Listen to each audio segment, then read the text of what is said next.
Greetings, mortals, and welcome to me not being late, actually. It's still technically 9 o'clock. It's definitely worked. We're golden. This is way too curled up at this point, but it's fine. Whatever. This is the world that we live in now. It's fine. So, when last we left off, it depends on whether you've watched the extra VOD or not. Actually, it doesn't. We were about to win the battles that Urshan was in. And you might notice that Urshan is level 6 now and not level 3. And weirdly, that should be pretty much the only difference. Because usually in like a game like this, like in a JRPG, usually you're going to have like different amounts of EXP and like things are going to be different. But because we're doing a low level game where we're controlling for EXP and we're running from all the random encounters, if there's anything that is different, it's because I missed something and I have less than I'm supposed to. So the one thing that should be different about our save file right now compared to before is that I have 230 extra experience on Urshan. And Urshan is now under Una. So those are the two differences. So for people who are not seeing the VOD because they're not watching the VODs, they're watching it on Twitch or something. And for the lurkers who missed Sunday, how about we go with that? Also, people who heard me say this is me catching up and skipped the previous video before we got to the point where we actually were just doing old content. It's fine. Basically, we ran into a situation where Urshan was actually seemingly incapable of beating the battle that we were in. But in addition to being incapable of beating the battle that we were in, Urshan was also not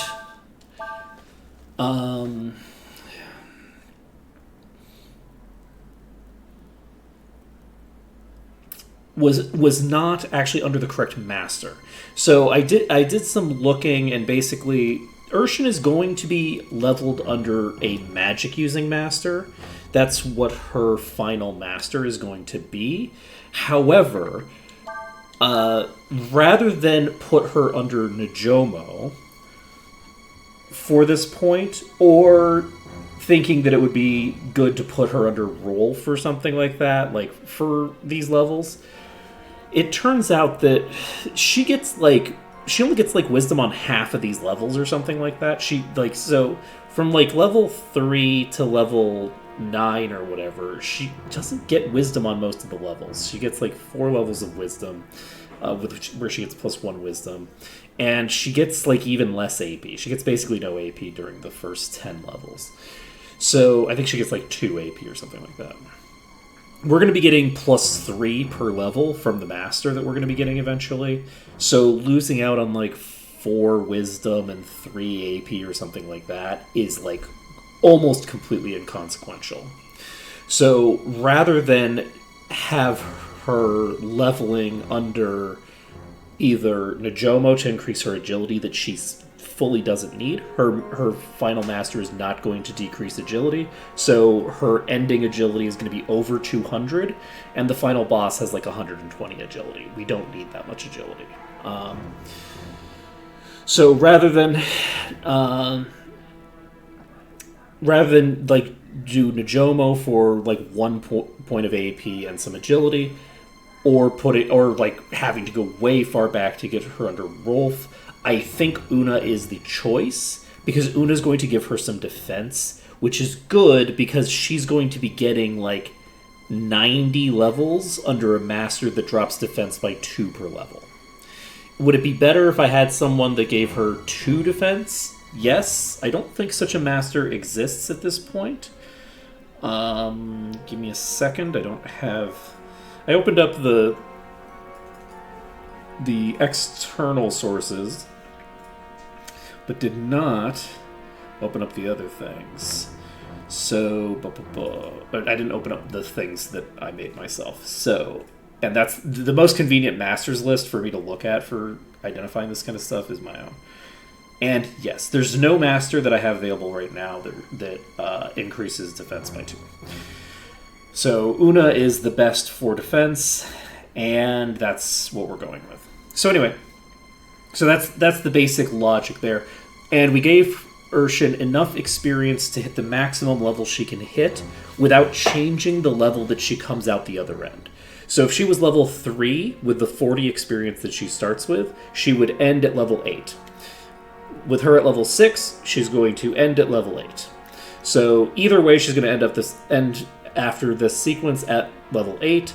So it doesn't matter. Like, there's no reason to have her go in at level 3. She shouldn't have any other mandatory experience before she gets access to a proper master. So we're probably just locking in for future runs that levels 4 through 8 are going to be levels under Una. That's the idea. So let's continue on with the shenanigans. And I guess for those who did watch yesterday, and thus don't have any idea what's going on narratively, because it's been a whole stream of me skipping past all the text. The Empire is attacking or something. I don't know. We're reading. We'll figure it out. So I'll be reading all the things that happen. Hey, you there? Oh, appears we've been discovered. Don't worry about me. You gotta get away. Run. These voices will be completely randomized. Don't worry about it. If someone told you to escape, leaving them behind, what would you do?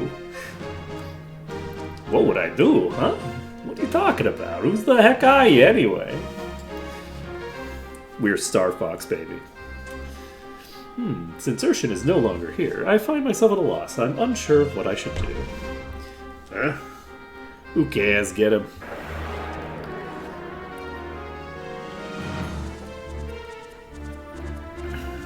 Okay. So, I believe, want to, on turn 1, use the King's Sword. We are actually faster now, or at the very least have a speed tie, so that's a pretty big deal. That's a pretty big difference over what this looked like before. I'm going to use one more King's Sword. I want to see if we drop the damage to 0. What a crazy animation.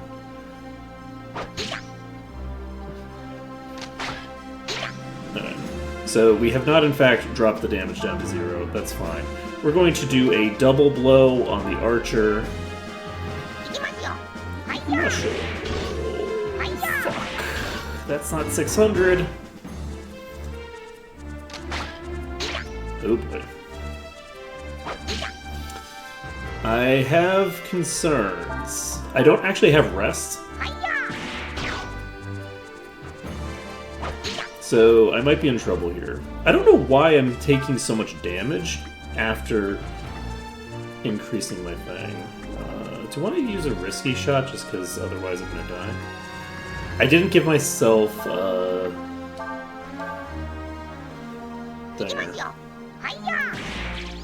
Okay, we fail there. So we're going to have a harder time than I anticipated.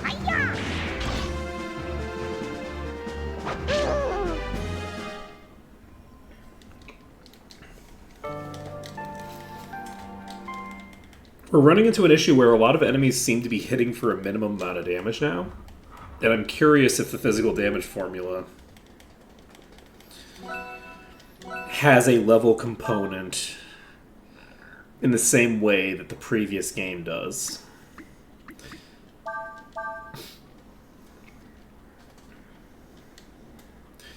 I have concerns.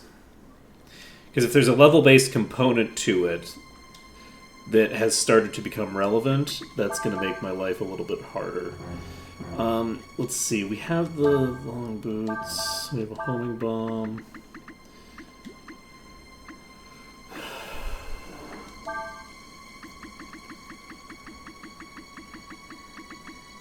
We have 48 defense right now. Give me a second. So, what are you called? Pikemen? Pikemen have 50 power. Okay.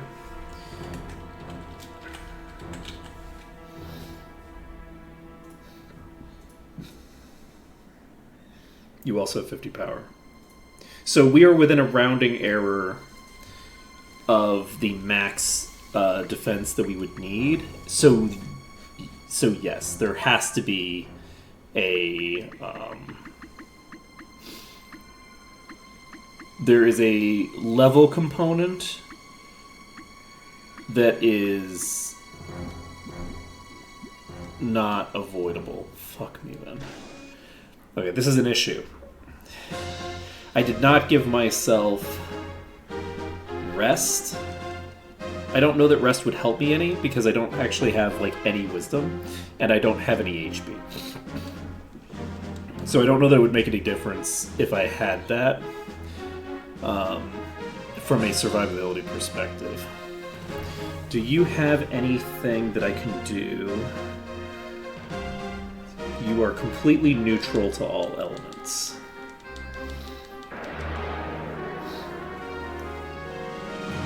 So I'm not utilizing an element to deal with you. Can I just attack twice and that gets the job done? We'll find out.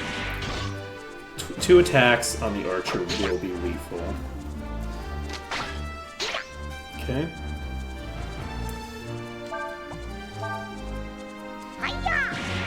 I don't think that the level component is being doubled on a lucky strike. Okay. So we should have lethal here. And you'd think that that would be enough, except for the fact that these are getting...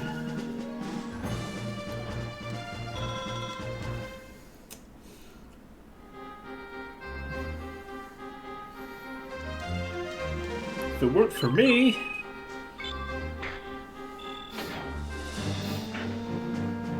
I recommend grabbing onto me. I will help you escape. I feel like I would recommend jumping inside of me, not grabbing on, but... Well, I'll be. Isn't that the same person who was with the dragon? I knew he was here. All of you, after that armor. Okay, so we're now in a situation. Okay, we might not have actually solved the soft block. We might need to reload to an earlier thing.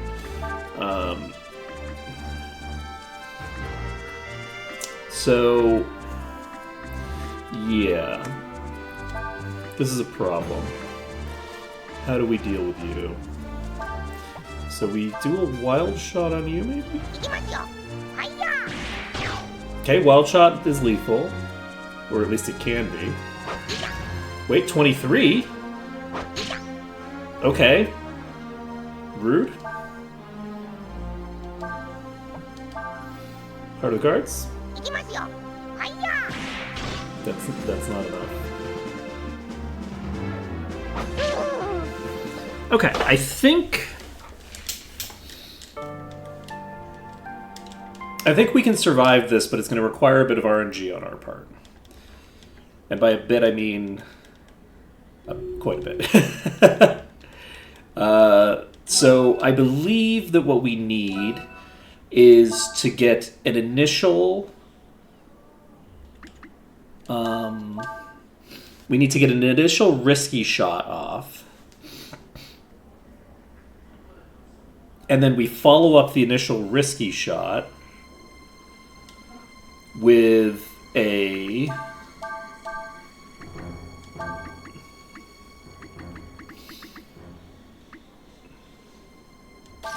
This also increases my agility, so I'm more likely to get the thing. Well, you get an initial risky shot, which I think has roughly a 50-50 chance of success. If we get a risky shot, that'll be a crit, and a crit should kill the archer before it gets a turn. We then take probably around 100 damage from the pikeman. And we can either swap back. I think I want to save a double blow for the next fight.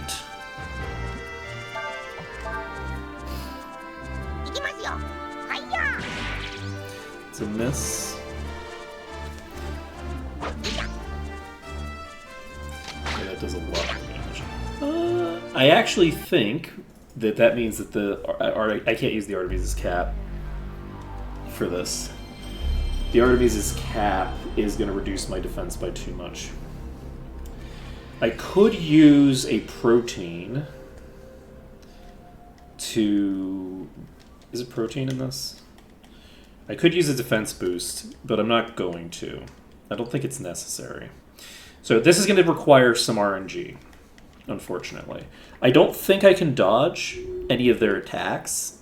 I think that they're auto-hitting. So I don't think I can dodge their attacks. But there's significant variance in how much damage they're going to deal. And we can try... if I had to guess, I would say that them being level 20 is giving them a base damage.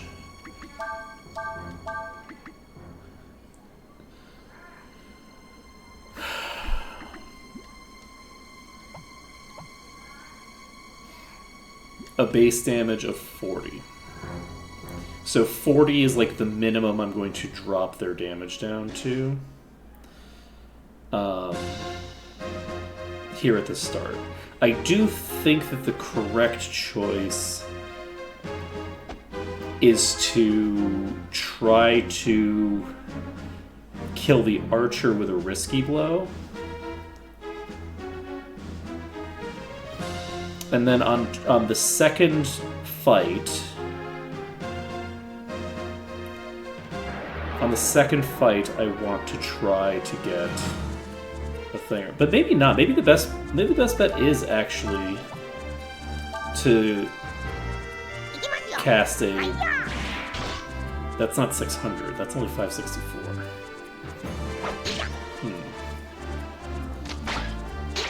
That's 119 off of Lucky Strike.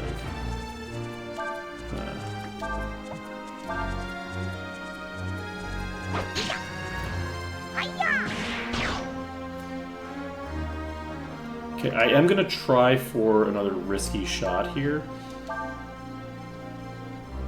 If we get this hit and it's lethal,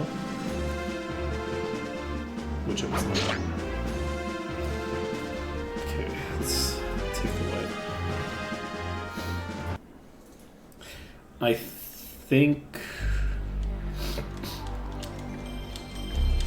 think we have to use the sword on turn 1.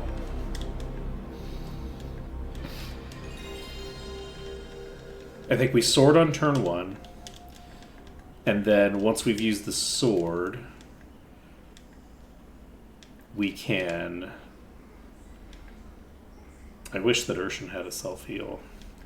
I don't know that rest or anything like that would be helpful, weirdly, because it's only healing for about 100 on Nina right now, and I would kind of need it to be healing for somewhere around there. I guess if it was healing for at least 50, I might be able to boost up my stats on turn 1 and then heal my way back to 400 by just spamming it for a large number of turns.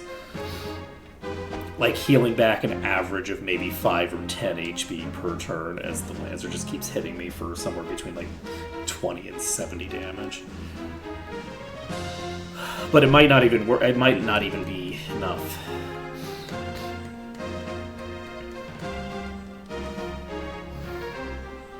I feel like if I was hitting for, or if I was healing for 50, I'd be in an okay position. But we'll see. Okay, so this, I'm glad that I got to 6 and not 5. I'm not gonna lie.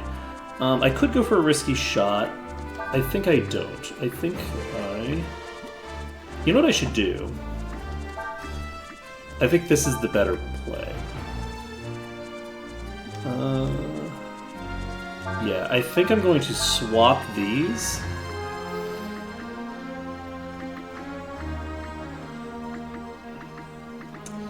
For the Artemis' cap, which puts me more comfortably ahead. And then if I get 20% boost to my...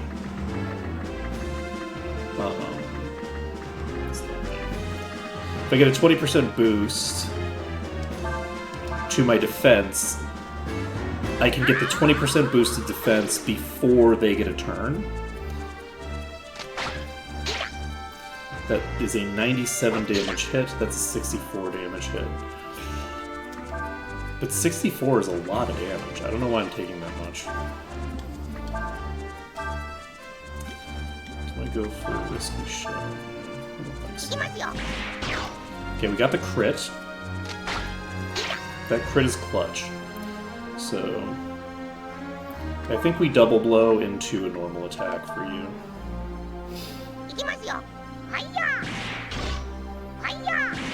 Because a crit won't kill.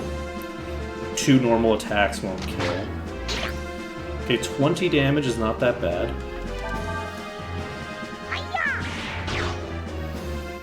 So next fight gives us a defense boost and a power boost. With the power boost and the wild shot ability, I should be able to instantly take out the archer.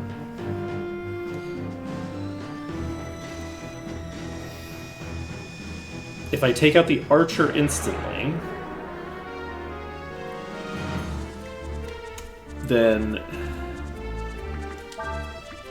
we don't have to worry about that. We do need to swap back to our long boots. And we have 15 agility. We try to do the wild shot on the archer. We get it off first. We hope for the kill. That's not a kill. 60. 26. And 80 damage Lucky Strike. So I also want to check a normal attack on you. These have 500. We're going to do 420 on this. We cannot bring...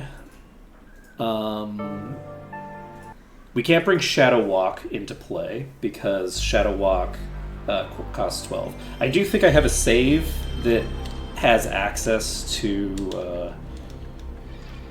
Oh, actually, no. The last save I would have would have been the last time Urshan was at the party. I don't know that I have a save where I can transfer skills over to Urshan. It shouldn't make that big of a difference because I don't think there's anything that I can do to help me that much. But yeah, realizing that there is probably a lower limit to how low I can get the damage via defense, and that it's a pretty high limit. That's a lot of damage. Like, I was thinking 70 damage, but maybe part of that is... I don't know. Let's see. We are going to swap the long boots for the Artemis cap on the first fight. So this, I believe, is the correct way to handle the first fight. This makes the speed tie less of a tie.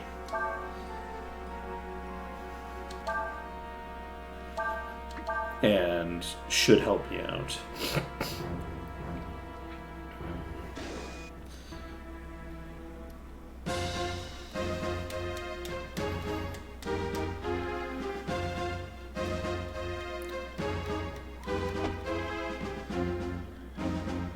So this should reduce the damage that I take on average by a fairly considerable amount.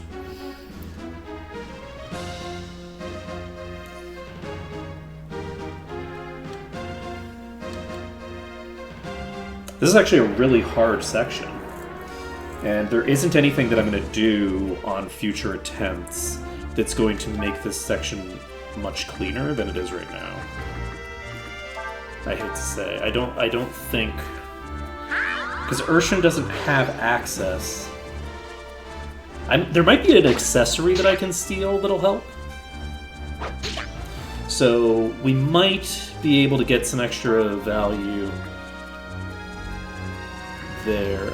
I'm going to do a normal attack on the pikeman. And then we need to do another normal attack on the pikeman. And we're dead. There's no shot.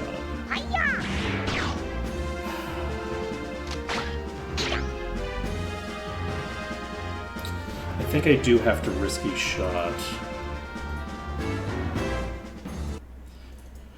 to kill that first one. I mean, I don't have to. I could just wait until I get a crit, but I might as well. I think risky blow has a higher chance of getting a crit than doing a normal attack. So, especially with the Artemis cap.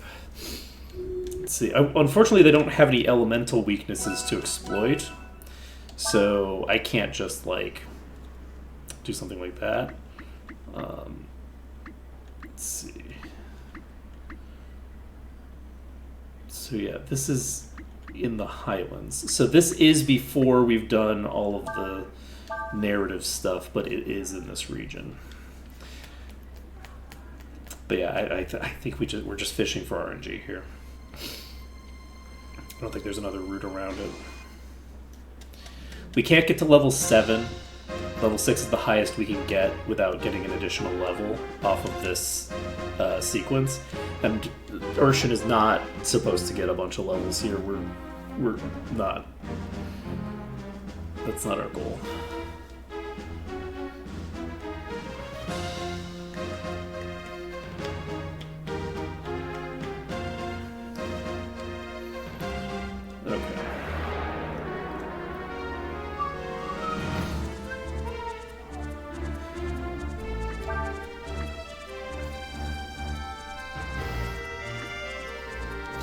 Okay, do we just go for a risky shot on the pikeman? No, because the lucky strike from the thinger is going to do so much more damage. But maybe it won't, actually. Maybe it will if I'm using this strat, which increases my speed. Okay, so we have 318 HP left. We use a risky shot. If this hits, then that's dead. With that dead, we're now hoping for low attacks from this one. And we go for a normal attack. And we got the crit. And the crit was lethal. Okay. Okay, that's clutch. So.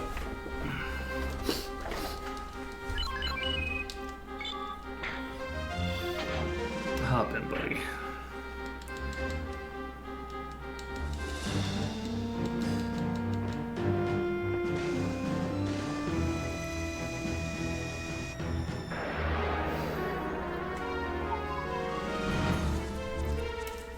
I need to tinker with the thinger. So, we can now swap back to the long boots, and we now have the same agility that we just had. We go for the archer. Come on, baby. That's not lethal. Don't crit. It didn't crit. Okay. We're still dead here, I believe, but maybe not. We will need to... I think we double blow on this one. This, I think, should just be lethal. It's not. That's interesting. Double blow didn't do any more damage than it did before. Huh. There's a rounding concern with that. Because I was expecting to do like 250 damage at least with each of those hits, and I was hitting for 200 with each of those hits, which is the same amount that I was doing with 4 less power. But yeah, what we're basically looking for is for the wild blow to kill the first target before it gets an attack. And then we can hopefully kill the pikeman with a double blow. If we can kill the pikemen with double blows, I should check their defense. So the archer has 35. The pikeman also has 35. The really funny thing is that they have identical stats, except for the fact that the archer is slightly tankier with 100 more HP. It has 20% more HP than the pikeman, and that's the only difference. I guess they also have Lucky Strike. So the archers are just kind of like strictly superior.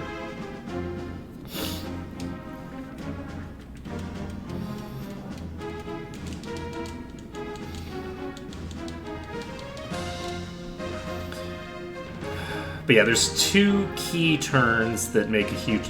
There's a lot of key turns that matter, actually. Because we got the crit. Maybe we don't wild blow the archer, because we just go for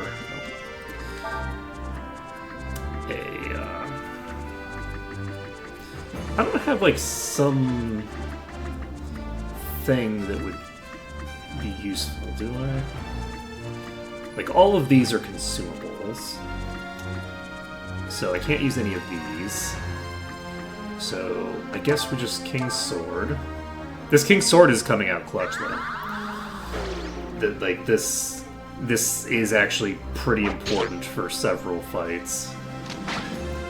Okay, that is a very low roll from both of them. So the hope is that we get a high roll on this, by which I'm going to hit. We missed.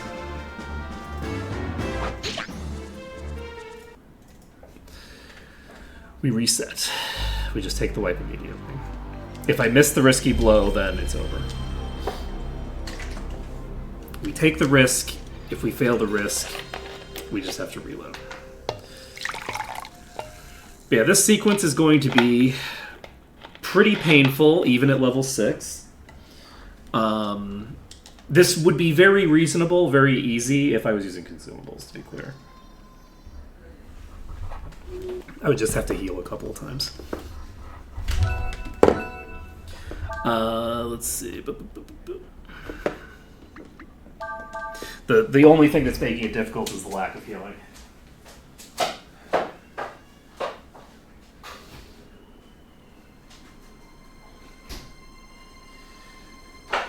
It's possible that rest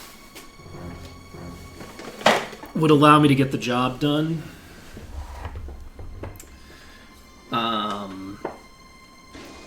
But it's equally possible that getting rest on Urshan wouldn't heal for pretty much anything. I guess I could just check, huh?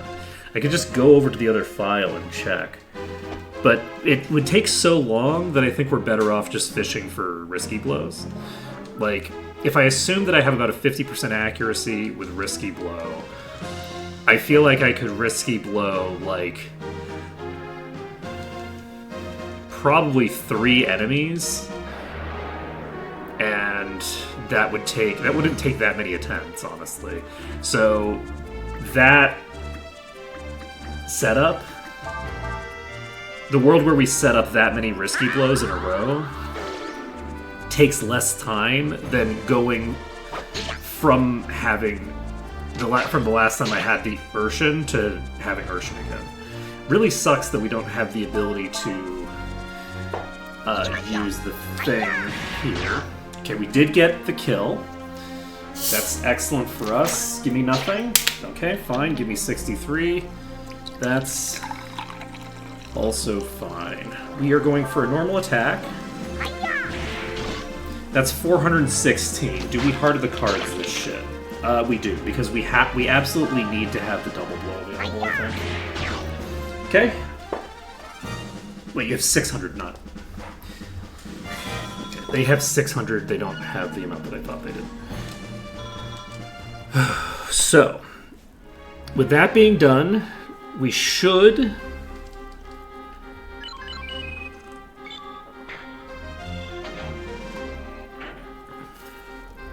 We should be in good shape.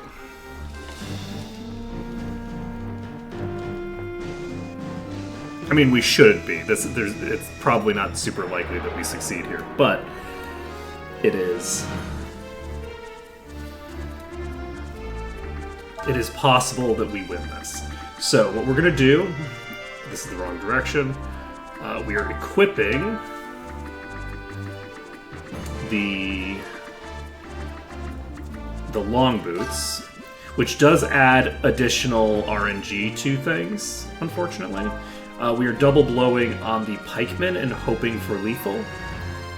Except it's probably not lethal, right? I think we maybe have just established that we're not... These have the same amount of defense, so I don't think the double blow on this target is going to be lethal, because we're going to do like 400 damage. And I don't think double blow can crit.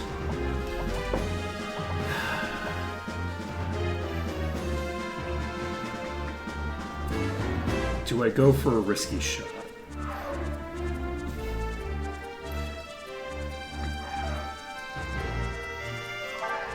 I think I go for risky shot. Risky shot on the archer is what we do. I think we go for it. This is the strat. Okay, that's a miss. So I don't think they can miss. That does 22. 22 is pretty damn close to a miss, I'm not gonna lie. If we get a risky shot off here, we can hypothetically get this if they roll low enough. Okay, the risky shot is not going to consistently be lethal on the archer, so I believe we ignore the archer. We simply ignore the archers on the second round because a risky blow is not... I guess I could do a wild... Oh, you know what I can do? I can do a wild shot, which has the possibility of killing, and follow it up with a normal attack. Because I think it takes like 2 turns to kill these, but I can basically make it so that it takes 1 or 2 turns to kill them with wild. I think that's the routing. Is we go for that because we established that we can one-shot with a wild blow. The first wild blow we used did kill one of these archers. It did like 680.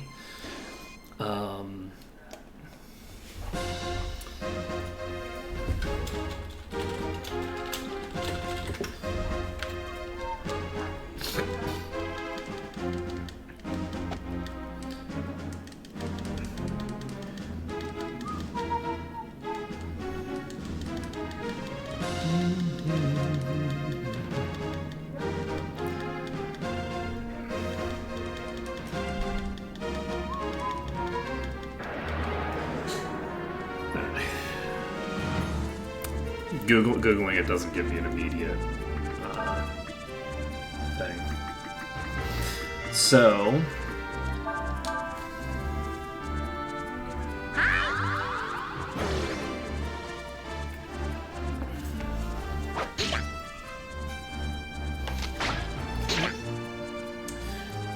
That's not terrible, but it wasn't a great turn for me. So we do the risky shot on the pikeman.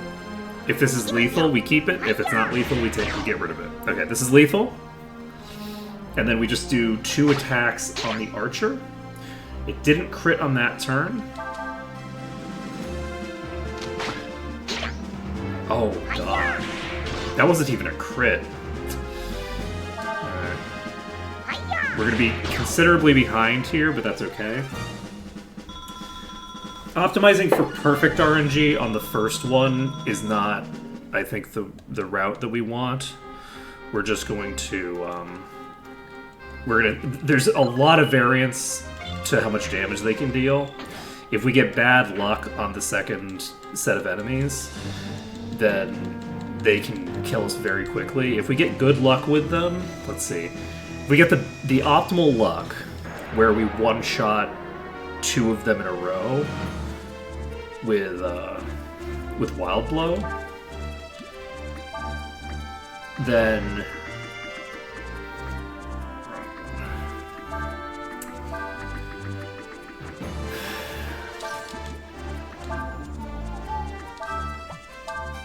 okay. Wild Shot comes out. That is lethal. Okay, 24. 25. We're on track for a win here. If we get lethal here, we don't get lethal. We do get it within one-shot range. 50, don't love that. 47, really don't love that. So that combo puts me within one-shot range. That one's lethal. That was 487? Which is almost lethal. We only need to do 500. So yeah. If we had a little bit more HP from round 1, we might have actually had that. I would have probably gone with a Wild Blow, which might have been lethal, probably wouldn't have been. But whatchamacallit? I need to check Double Blow, because I feel like Double Blow maybe has a chance to do lethal here, but like I'm surprised that it didn't do more damage on the previous target, is the thing. Like, it was doing 200 to 211 on 2 hits. It might roll the damage and then spread it between the 2 attacks rather than roll the damage each time. But I have concerns that we're not going to be able to be lethal with that. The amount of damage that I'm doing with my attacks seems to be kind of weird. So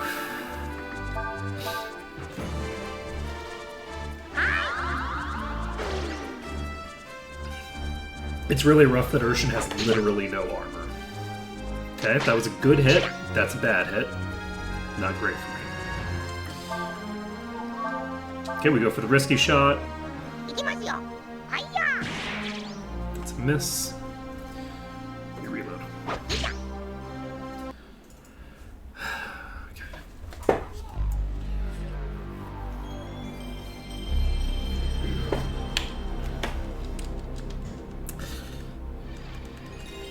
I was honestly not expecting that this was going to be that hard, and I did not realize how big a component of the enemy damage would be level-based damage.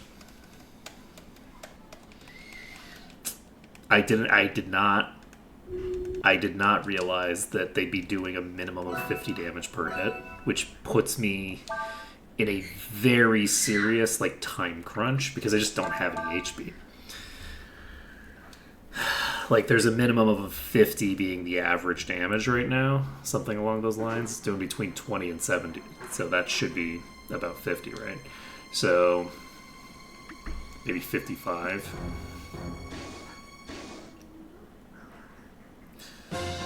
That doesn't seem to be getting changed.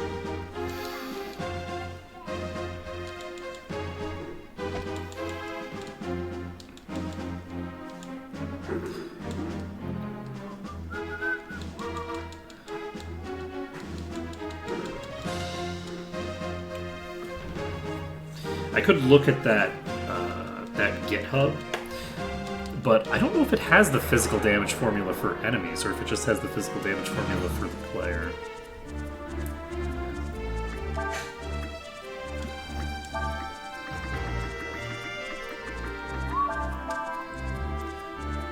Luckily, the King's Sword seems to be fast enough that we are consistently outspeeding with it.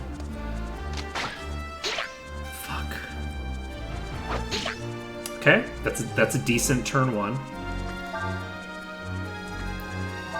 Risky shot. Okay, that's lethal. So that's real shitty. We have to get a crit here. I guess I should have done risky shot.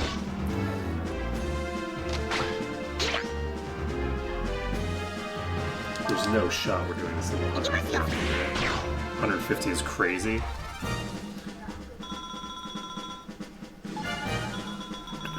Oh, we got 2 healing herbs this time.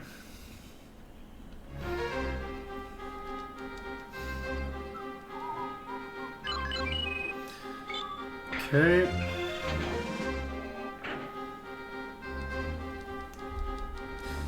We'll see how it goes. I don't think that we have 190 here. I think we just have 150. I don't think we get the 44 added to our current HP. We do, actually. That's good to know. Let's see. We wild shot on the archer. I forgot to change my equipment. It wouldn't have mattered because the wild shot did nothing. With damage that low from the wild shot, we would have been dead. Because that was not actually high enough to even do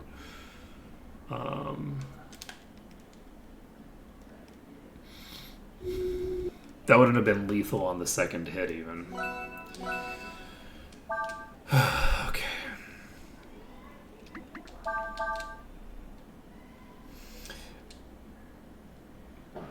Yeah, it is feasible. It's just like it's a lot of RNG.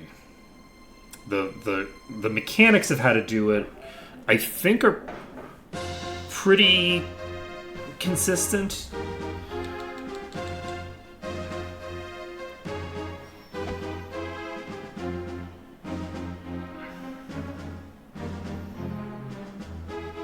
I do a little. I take a little bit less damage if I do this strat under well, I guess it depends. I'm taking an extra shot on the. So if I were to switch to doing this other strat, right? Let's say I switch you to long boots on turn 1. Is this actually a better strat? We take the risky shot on turn 1 instead, and then we take a hit from the archer, and that's still 70. There's not that big of a difference. Like, those would have been way lower rolls, but we wouldn't have had the second hit, is the thing.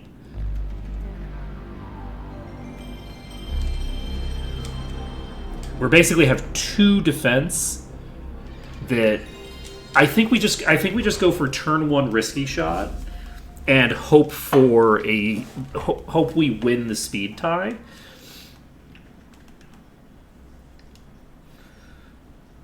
With the first target. If we win the speed tie with the first target, we can cut a full turn's worth of damage out. And if we get really bad luck, then we take more damage. But I actually think we'll probably take on average less damage. It's more consistent, but it's consistently bad, so I don't want consistently bad. I want the more variable. This is going to add additional complication. We have a full-on speed tie.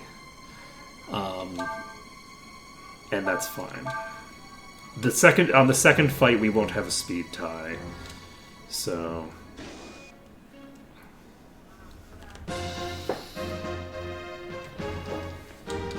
I believe they have exactly 14, right? No, they have 13. So we are actually outspeeding them by 1. We have 1 higher agility than they do. So, hypothetically speaking, we should be getting the first turn the majority of the time.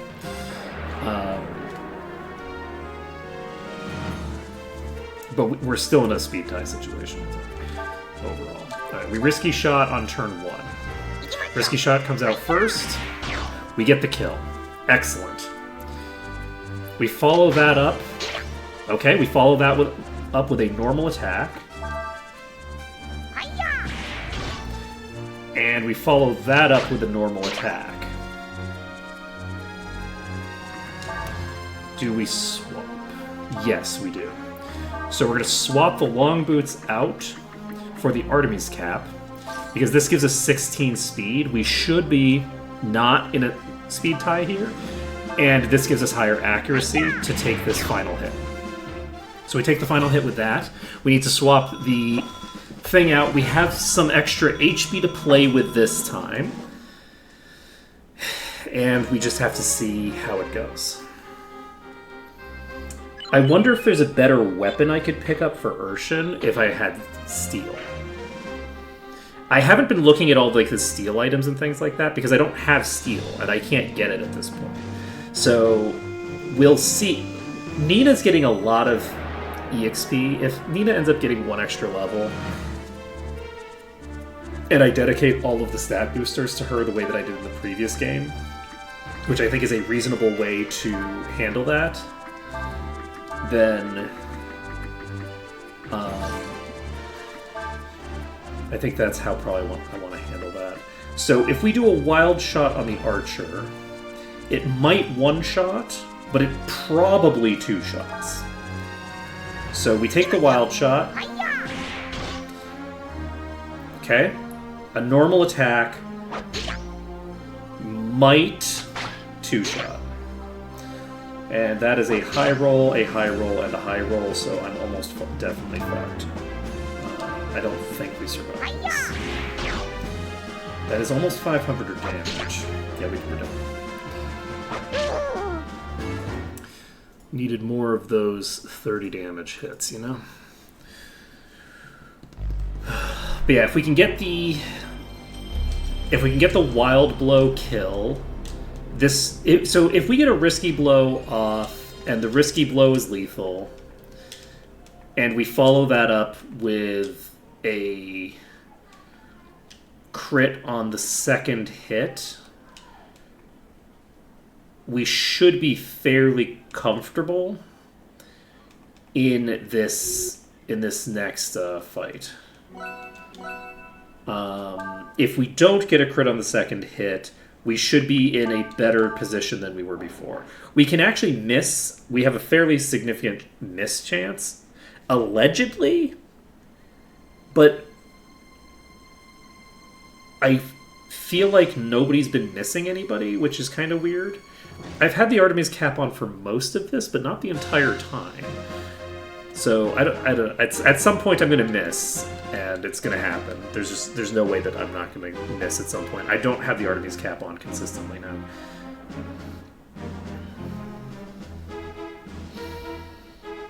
I think Urshan has like 80% accuracy by default, something along those lines. So the Artemis cap, I think, will give me 100%. But even that, I have Una as a master, which should probably drop it even further.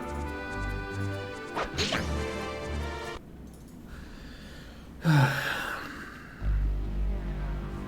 don't know.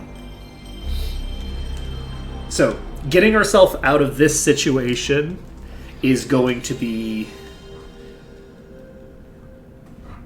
the next project. I do think, having read ahead somewhat, I'm fairly certain that once we get out of this pickle, it'll be a very clear shot to being able to get masters for literally everybody. Not literally everybody. Everybody except Ciaz. Ciaz requires a later master for the bulk of his levels because of what I'm intending to do with him. But it's fine. It's fine. Everybody else will be able to level up infinitely, and I probably want Do I want levels in the other under the other? No, I probably don't want levels under the other character for CS. So I'm not going to worry about it.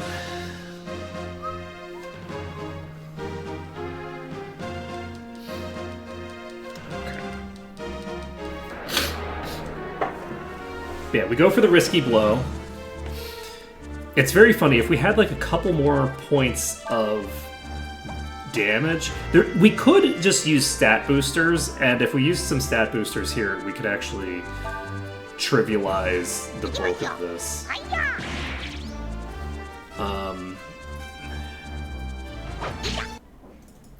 Basically, we're hitting for almost enough to one-shot in the second set of fights with a normal attack. I think I have like 3 power foods. If I use those 3 power foods, I'd be one-shotting the second fight with against the pikemen. If I can just attack the pikemen and that does lethal damage, then that changes the entire dynamic. Am I willing to do that for you?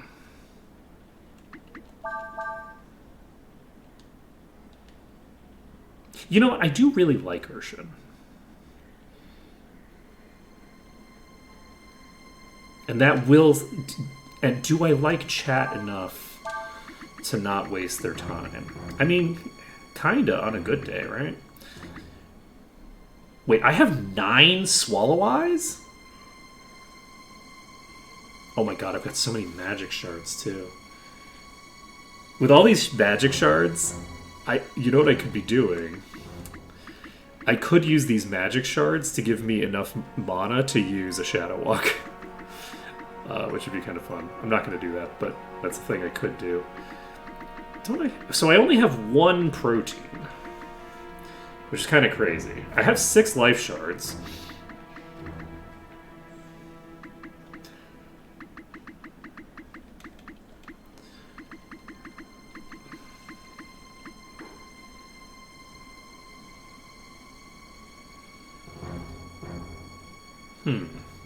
Okay, if nobody complains in chat, I will do this when I get back. So if you don't want me to boost my stats, then complain in chat.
Alright, we've got no complaints.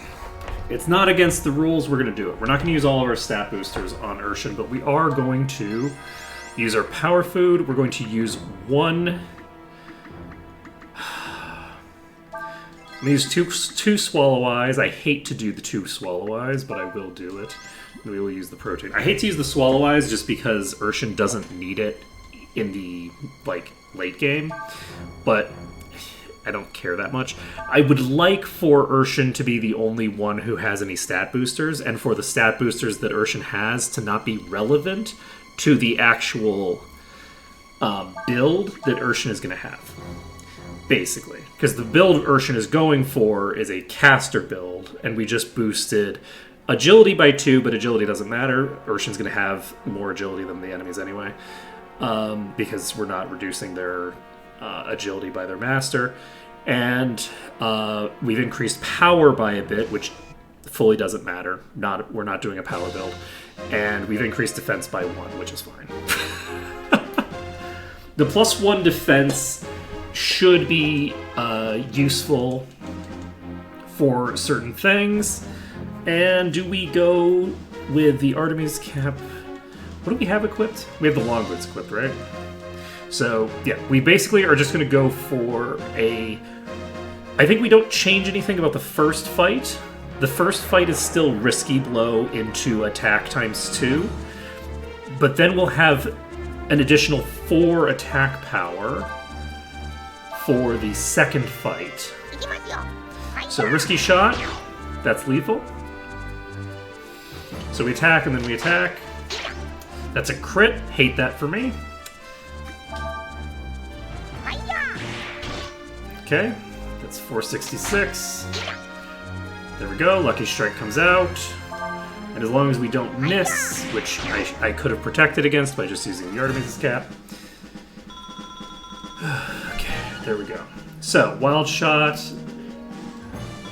Do we use Wild Shots in the upcoming fight? I think we do not. So I think that what we do for the upcoming fight is we actually ignore the Archer, and we simply fire on the 2 pikemen.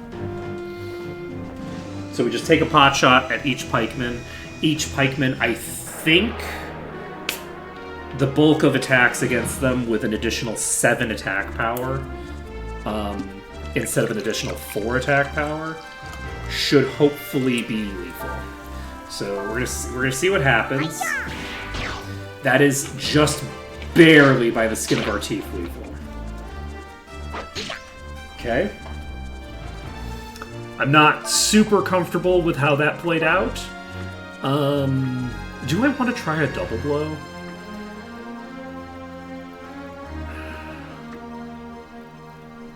Double blow, in theory, should do more damage than a single attack. I'm gonna try double blow on this pikeman, and it might not work out for me. That's not gonna work out for me, is it? Oh my god, it survives with 6 HP. Okay, and that's a high roll. Is this gonna be a high roll? It sure is. Not a super high roll, but it's high enough to cause a problem for me. Okay, we need to clear this one out. And we need a crit. We need a crit. Okay, so we need to use a wild blow, or a wild shot here, which I think has a higher chance of being lethal than if we use a risky blow. We did not get the kill, so this is over. Alright.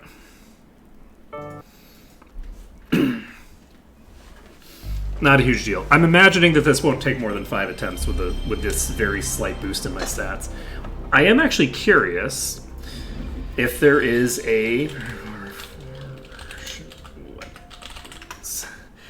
There might be a weapon or an accessory that I can get that will help me.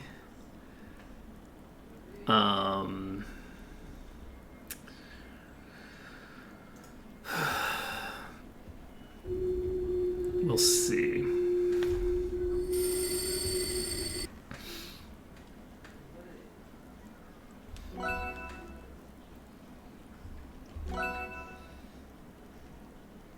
What do we have? Like a We have a homing bomb, right?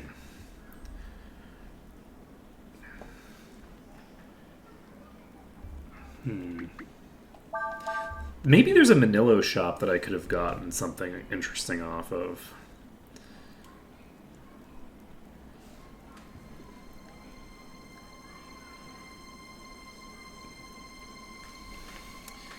Give me a second.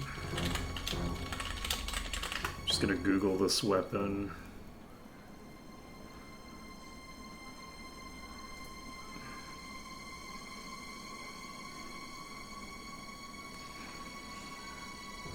I don't believe so. We'll see. And by we'll see, I mean we'll see on the next playthrough. On the next playthrough, I will have steel. So because I'll have steel for the next playthrough, I will just be fundamentally working with different cards.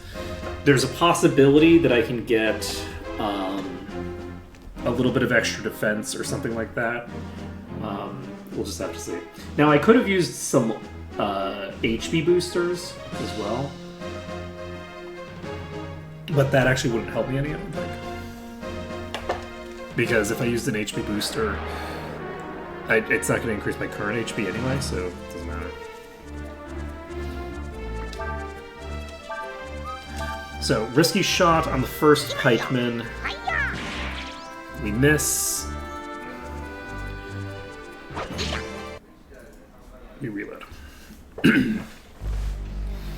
So we're basically just looking to get this first risky blow off. I still can't believe that I haven't dodged a single attack. Is Urshan just not capable of dodging attacks?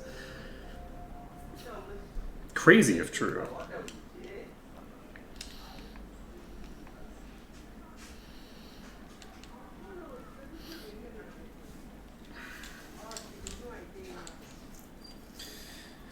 Yeah, we will have an additional 1 point of defense, so that should reduce the average damage taken on the first set of enemies by 10, I believe. The framework that I'm working from is the assumption that every 1 point of power is the equivalent of 10 points of damage, until you reach the point where they're dealing the level-based portion of the damage formula, at which point it's like, I don't know, like 20 or 30 damage. Or, sorry, it's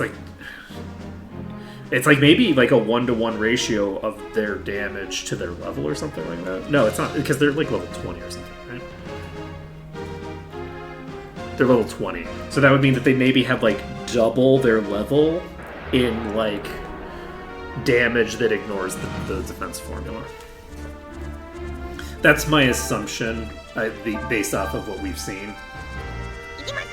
So, it's another miss.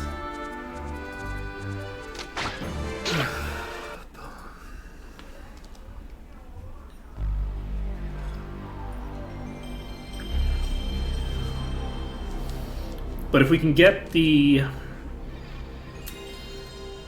through the first fight fairly painlessly, we should have a pretty good shot on the second fight. But yeah, unfortunately we are, I think, within variance of one shot for the second portion of the fight as well.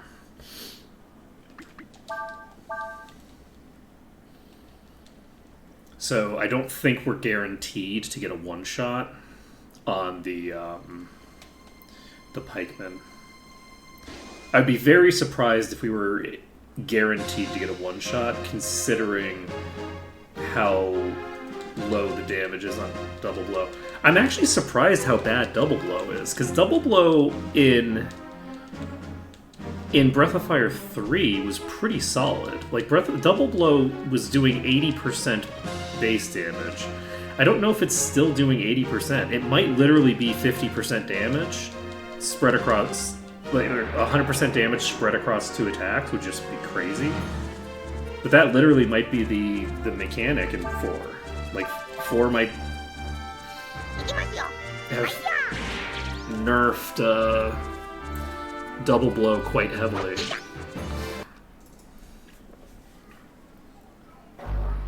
Which would be unfortunate. Because, yeah, double blow in the first game was like a surprisingly good attack.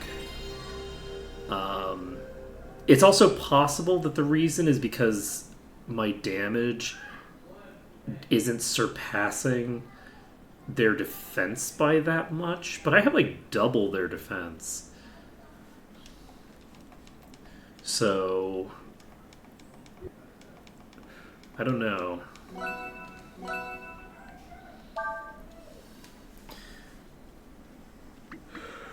I don't actually know.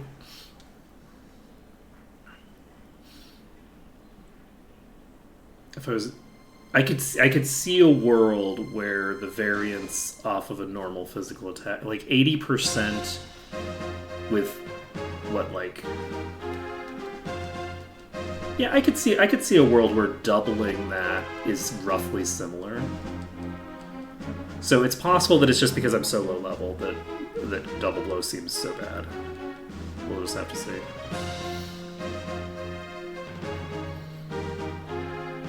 I really wish these had an elemental weakness. If these had an elemental weakness that I could exploit, like I just have to hit them with a flame strike or something to make my life a lot easier. Or an ice strike, because I don't have ice strike, but I could have ice strike.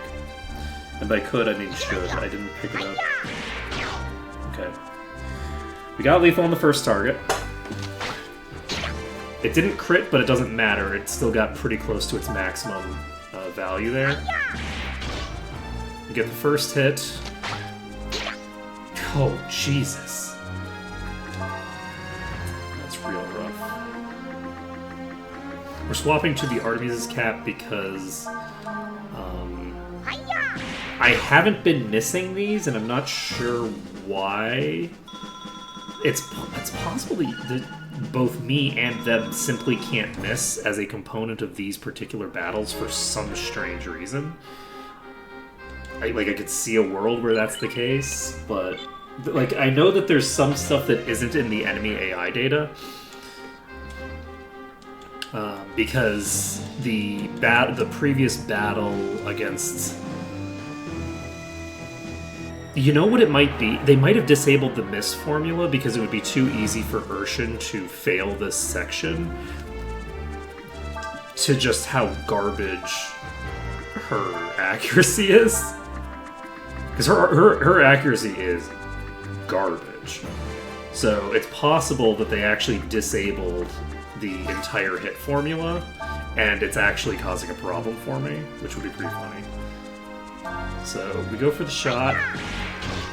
That's not even close. So that was a 110 damage hit too. So the damage variance is so high. The damage variance is so massive. It's crazy how high that variance is. 100 damage difference. Whew. So like the lowest damage is like 20% lower than the highest damage.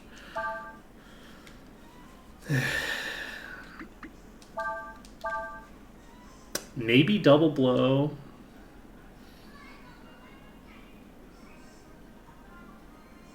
Is more consistent, but probably not. Double blow might get me more consistently in the... Unfortunately, I think that my current strength puts me at the point where, like, the damage output is exactly in the middle of the range.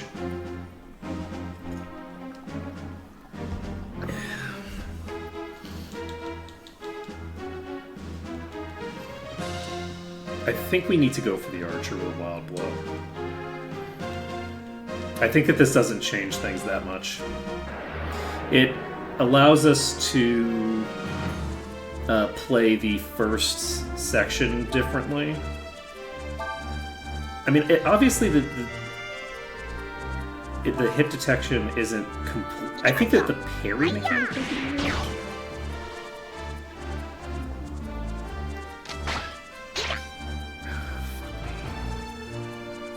We'll see. Because I should miss at some point if I can miss, right? Like...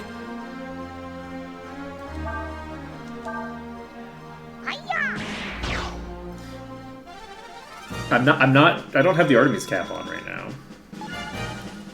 So...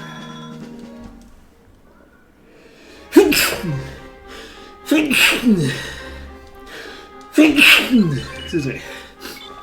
So Risky Blow might still be able to miss. I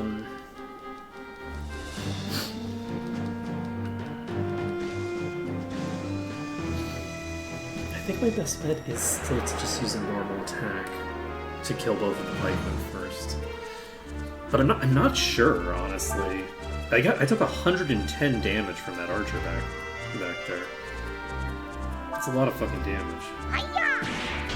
That's not lethal.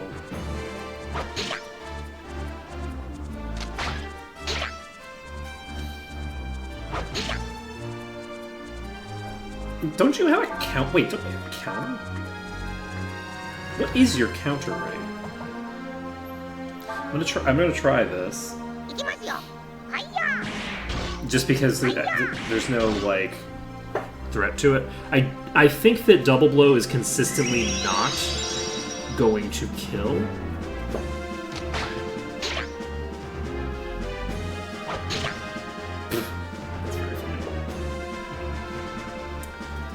They also do have the ability to heal themselves, which was interesting. I do think that if I had rest, I could probably kill. I probably would have won by now. Unfortunately. This has taken longer than I expected to. I don't think that I could have gone, like, backtracked all the way and still come out on top in terms of timing. But we're getting to the point where it's close. Right? We've been at this for over an hour. It took us 3 hours yesterday to get all the way caught up to here. And so if we end up here for more than a few hours, you know what ended up happening. We haven't, but we should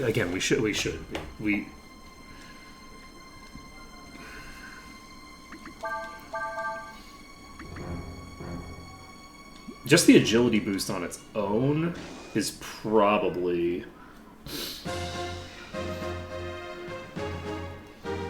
sufficient to yeah, I think we're going to start wild blowing the second archer.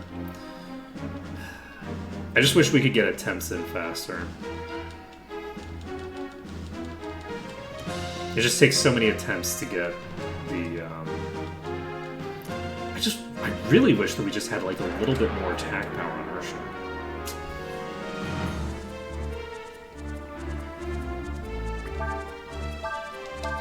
Because having to use Risky Blow on that first hit really sucks. God damn it. 105. Okay, we take the shot. Okay, we take 253. Oh boy. Yeah, I think that the hit calculation has been removed for this fight.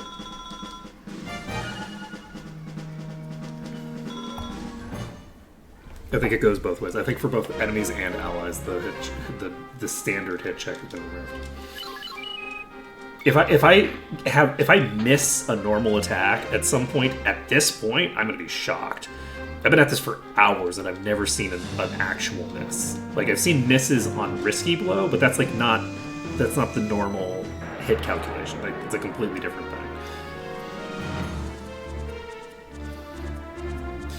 Okay, so we're going for a wild shot on the archer. The hope is that we did not get enough damage. Okay. It's not a terrible hit. It's over. There's no fucking... Come the fuck on. 110?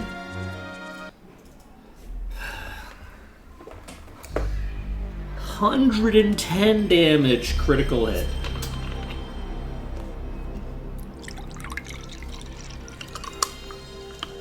Yeah, it is kind of funny that pretty much the only change that we are ending up making here to our setup is increasing my agility by 2. We're also increasing my defense by 1. But the defense by 1 and the agility by 2 is probably the only thing that's going to end up mattering. The 3 power that we burned is probably not going to matter. Most likely, we're going to have to win off of a high roll on a wild blow. There's a decent chance that a high roll on a wild blow, that there isn't a value above 600 that wouldn't have been a value above 600 anyway. Depends on how it's calculated, but usually it's not calculated on a full spectrum. It has like a few distinct options for what it could be. So there's a decent chance that any option that is currently above 600 damage would be above 600 damage with 3 less power too. It's not a guarantee, right? It could be on a full spectrum, or there could be an additional value that it could hit that would be a little bit above 600. What we're looking for is a value where we hit pretty close to 600, somewhere between like 600 and 630. If we ever hit for between 600 and 630 damage, honestly, anything under 660 probably is indicative of a attack that wouldn't have been lethal, that has been converted to lethal by the +3. Okay, wait, we're cooking? We're not cooking anymore. We were cooking for a second. The archer hit for 31 damage while I was about to reset, and then the pikeman hit me for 70. And I'm like, okay, never mind. Never mind. That's like a worst case scenario if we don't get. Yeah, that's really bad. That's a very bad setup. That's worse than the minimum damage we could have taken. There's no angle where we miss that first hit and we keep it, I don't think. So we're just fishing for attempts, unfortunately. Urshan is a very RNG focused character at the beginning. It's gonna be really nice, like, getting Urshan's spell build done, I think. I'm looking forward to that. It's gonna be nice. It's gonna be nice.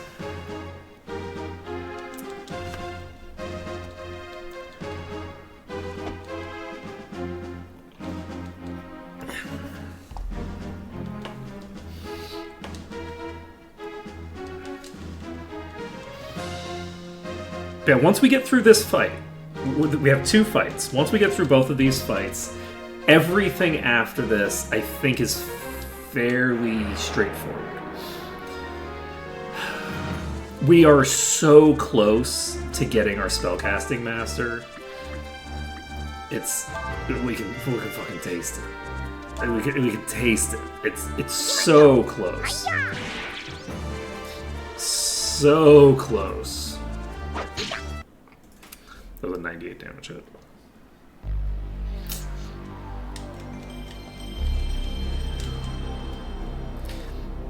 You know, I should check if there's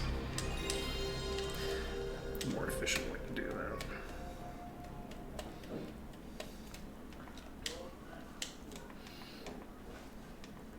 Yeah, there was some headline that like from Bellular, I think it's Bellular, that was talking today about like Amazon like basically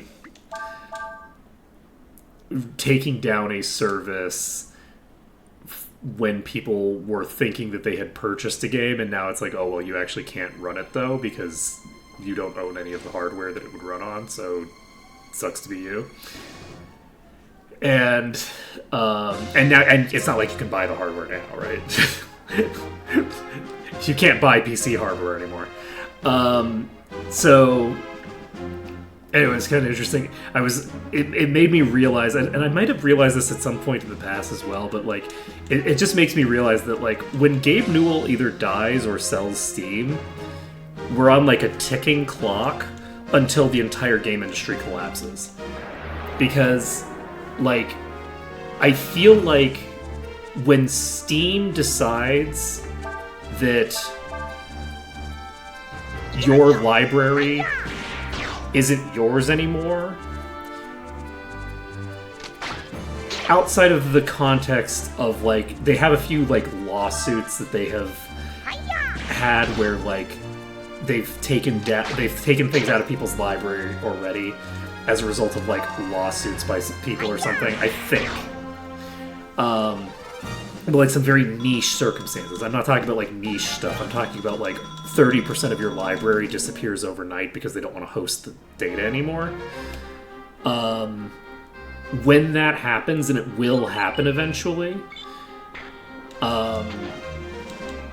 it's probably going to cause, like, a run on the game industry. And, like, no one's going to buy a game ever again. They're just going to pirate it. Like, Steam was and is the bulwark against piracy for video games. Like, after years and years of console games making it harder and harder to, like, basically trying to resell you the same thing over and over and over again for years and years and years. God damn it. That's gonna be lethal. Okay, we might survive this. That was 500. If that had been the first hit, we would have had it there. We got real bad luck. Those were very high rolls. That last roll was a roll of 82 with an effective attack stat of 0. Unless I'm an idiot and I have the Artemis cap on. Which I'm almost positive I don't. I don't have the Artemis cap on. So, with an effective attack stat of 0, it did an 82 damage hit. That's really high. That's real rough. I wish I knew how this formula worked. Because they're hitting from anywhere between 20 and 80 damage, which is so much variance. It's a lot of variance.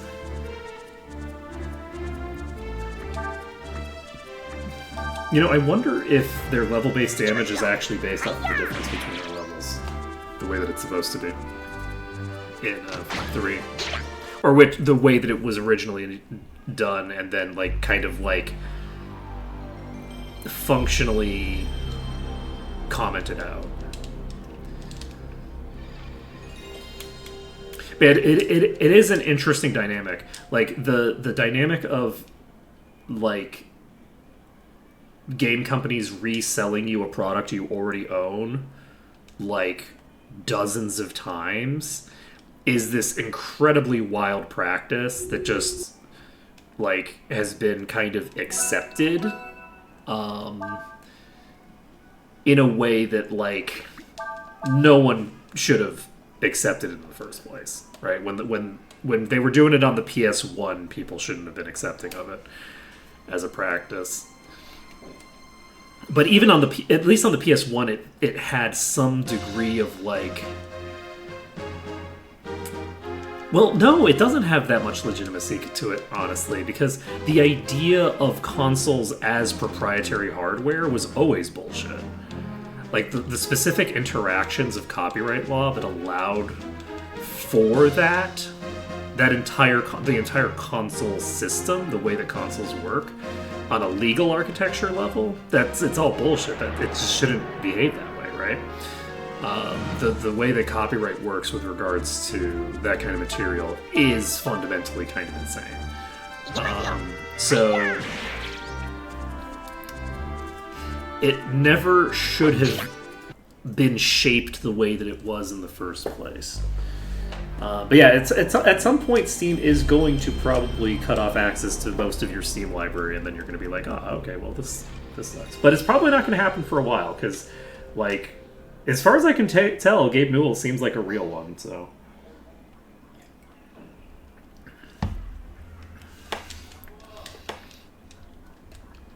probably not going to sell Steam, and he's not that old.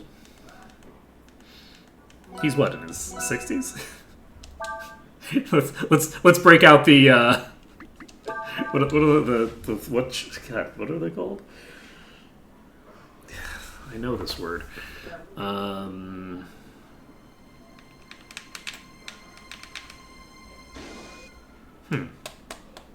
unfortunately losing this word at the moment. There's a weird word to refer to like mortality rate data that doesn't involve the word mortality rate. It's like something charts. At least I think charts is the word.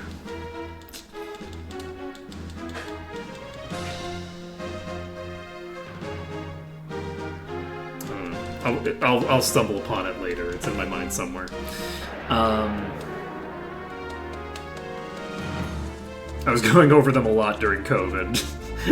Not gonna lie, during COVID I had a strong interest in the specific details of what was going on with these things.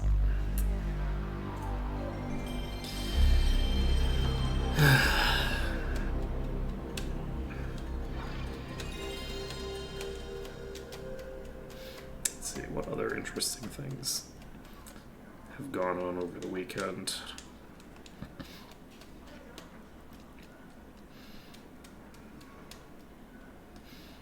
The war that never stopped is kind of even more not stopped than it was before, I guess. Nothing particularly new there, I guess.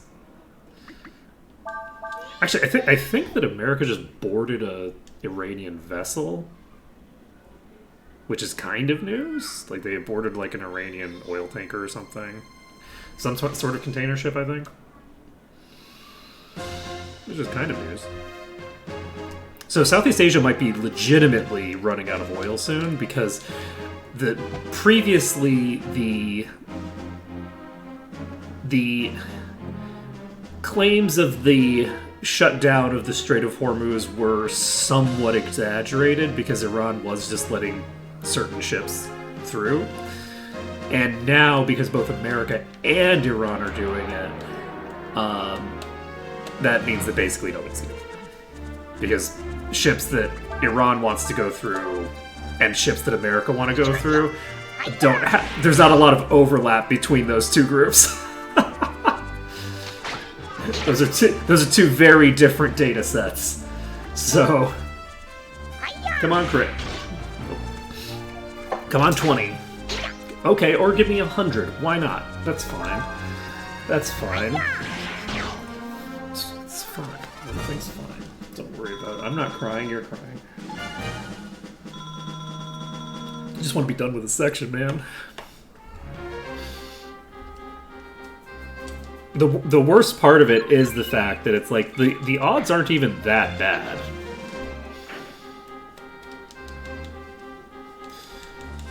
It's just that I have to get a mix of good RNG that's legitimately like good and not garbage RNG on the other parts at the same time. Or I need to get decent RNG on the one part and then good RNG on the other. See, like, that's a decent hit. That's not. I can't take 93 damage hits all day. I don't even know how I'm taking a 93 damage hit from these. That's a crazy amount of damage for these to be hitting me for.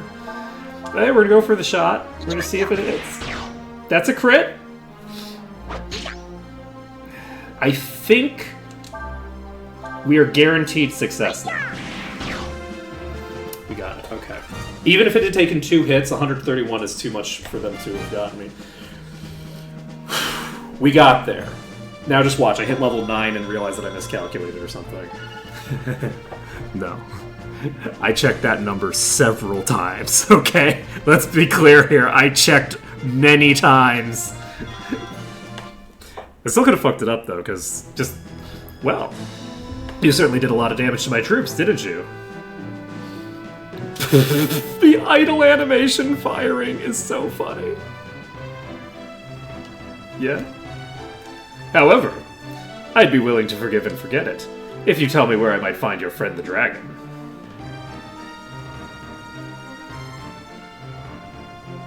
It would be prudent not to tell you that information. That is what Urshan says. That's an interesting thing to say. It doesn't really matter. Your friends can't have gotten too far. They're probably hiding around here somewhere.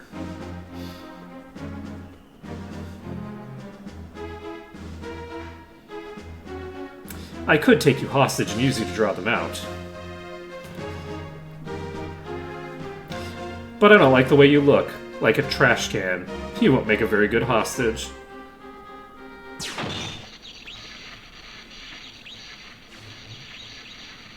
And since I can find the dragon myself, we won't be needing you anymore now, will we? Ta-ta.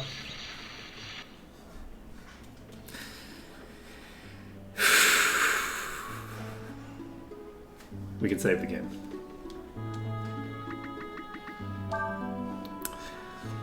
Okay.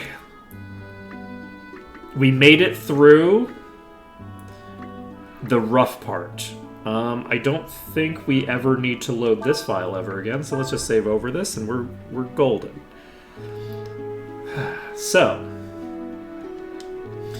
next on our agenda is what? I don't really remember, so we're just going to keep going.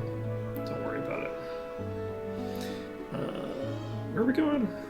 Are we going to check, I guess? I guess we're going to check.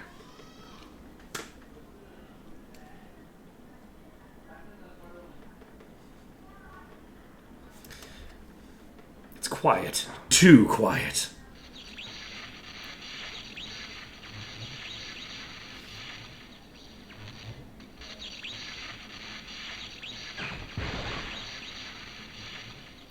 Urshan! It was the Imperial Army that came to the village. What? You mean, what happened to the people in the village? I was able to get them to hide it before the soldiers came, but Urshan... She stayed behind to protect me. What is this fucking... I want to know what the original translation looks like. Like, everybody has just randomly decided to reverse their pronouns version, and I think it's crazy. That's what she gets for trying to show off. Isn't there anything we could do to help her? This fucking man as default bullshit. Well, if I went back inside of her, that would give her enough energy to move around again. But there's no way you're getting me back in there. I've had enough of being trapped inside that tin can. Does that mean Urshan will die? Die? How could she die? She's just a piece of armor. She wasn't even alive to begin with. How can you say that? How can you be so cold? Well, see, the thing is that when you when you imprison someone inside of a suit of armor, so bodily autonomy is this thing, is this concept in ethics. Urshan is correct. Ha ha ha, thank you, Urshan. Ha ha ha ha ha. Was that an appropriate time to laugh? You know, not a terrible time to laugh, not gonna lie. I think you kind of nailed it. Now, this is to say that I think that Days shouldn't get back in the armor. This is just me saying that, like, Days does not have a responsibility to sacrifice her bodily autonomy to save the life of another person. Right? Like, that's not real. That's not an ethical standard that you can really hold people to. It gets real bad real quickly when you try. When you impose on people's bodily autonomy, it gets real bad real fast. your body belongs to you, and your soul belongs to you as well. Now, in the context of Days, it's weird to say bodily autonomy because Days literally doesn't have a body. But in this context, in the real world, souls don't exist. There's no such thing as a soul. You don't have one. In this game, her soul is the component that would be the thing that you would consider her body. And what she does with her soul is her business. That being said, if the person that she is currently hitchhiking in doesn't want her there anymore, that person's bodily autonomy takes precedence over Days. Days, sorry, you're gone, right? Even if it means you die, it doesn't matter. That's her body. That's the body of the host. And the host does not have a moral responsibility to subvert her own bodily autonomy. Or not, it's not that she does not have a moral responsibility to do that, and you can't, certainly as an external force, you have no authority to have any say in the matter, is the way that I would describe it.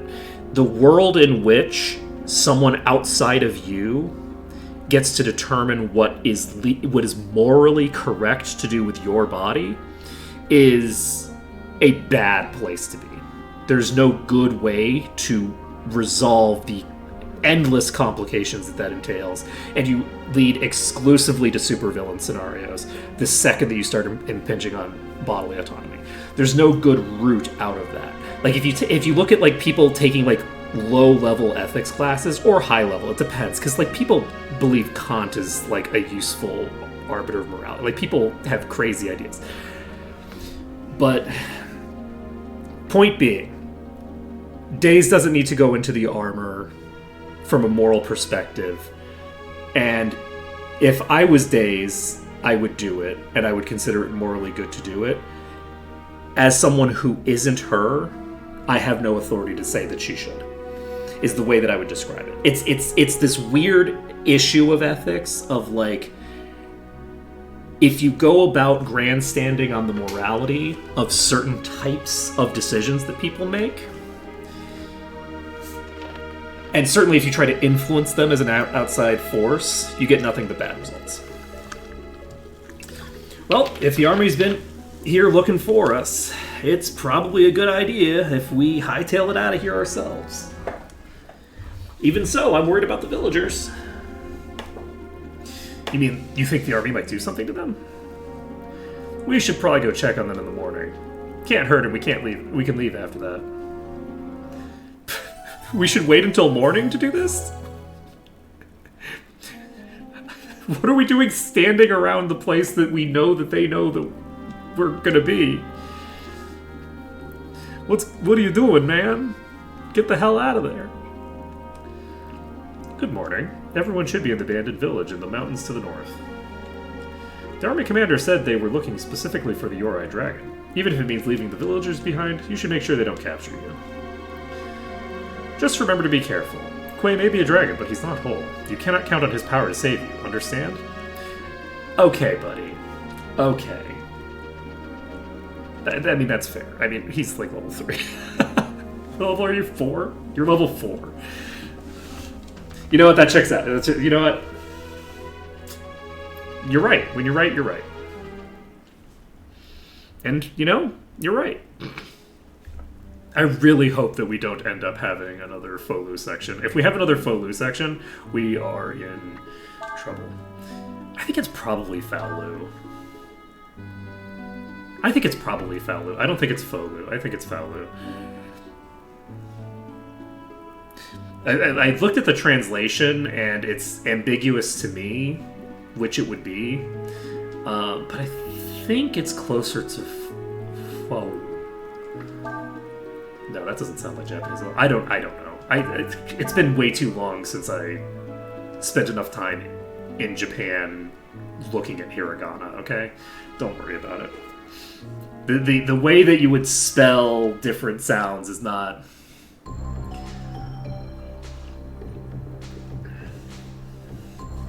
Wait, where the fuck am I?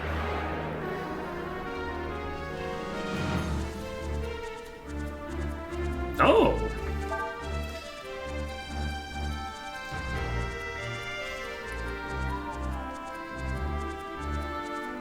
Now, we do have an enemy type that we're going to need to get an ability from at some point in this area.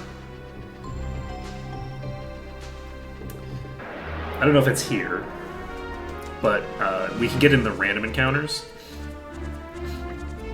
Honestly, it's probably not available here. Are these enemies, like, missable? Like, do these stop being here after this section? Probably not, I guess, because these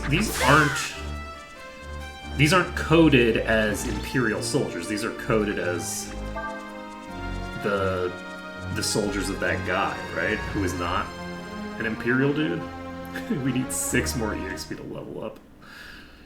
We're probably hitting level 5. The next fellow section we're gonna level up. There's no shot. We need to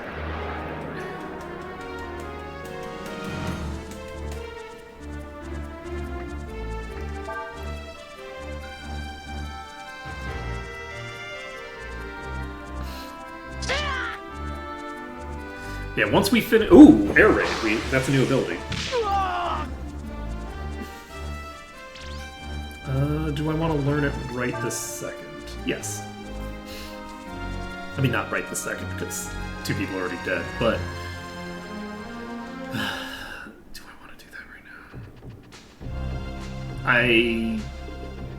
now? Honestly, I want to get to the next section. At this rate, we should get to the abandoned village by tomorrow. I just hope the Empire hasn't found anybody yet.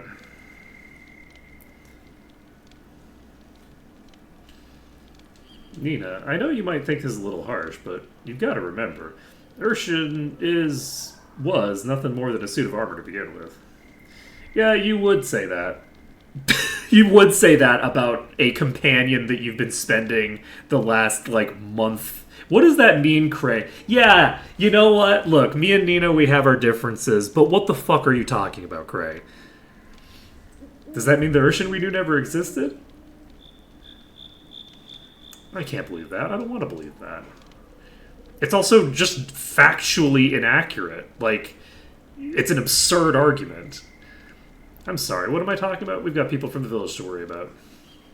You know, don't be sorry. It's fine for you to be sad. You can be sad and be doing things, and that's what you're doing, so... Where did the Urshan we knew go? Is it a different place from where we go when we die? I hate to tell you this. I was gonna say there's no afterlife, but how the fuck would I know? Dragons come from other planes. Looks like Nina's getting a bit worked up. I guess I can't blame her. I kind of know how she feels, I guess. No, you don't. No, you don't. You 100% don't. Don't even pretend. During the war, a lot of people died. There was no time to grieve. Yeah, I mean, that's kind of what's happening right now, too. Basically. Okay, I just received like 5 text messages. 1 second. Okay, they keep coming.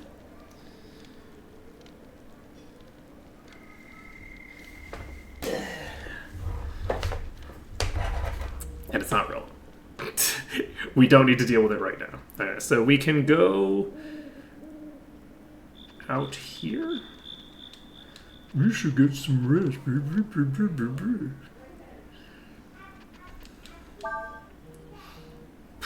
It really does keep going.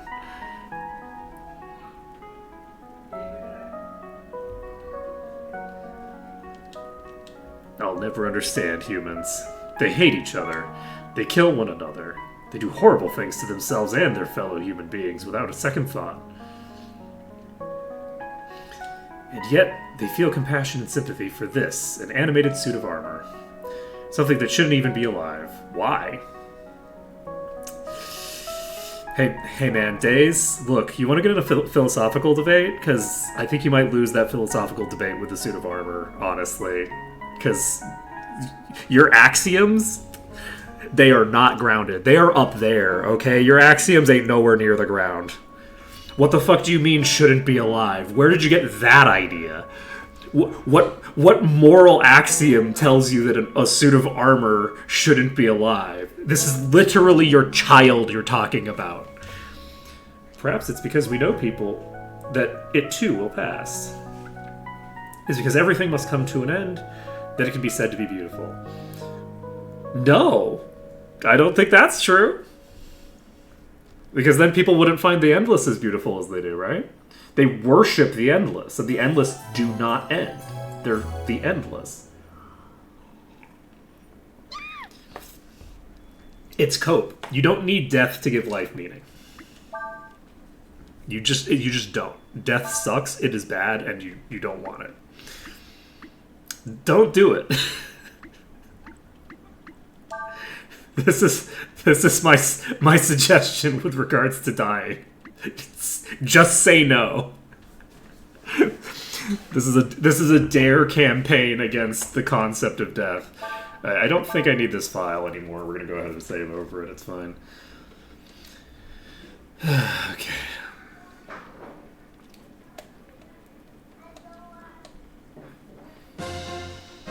You're Quay, aren't you?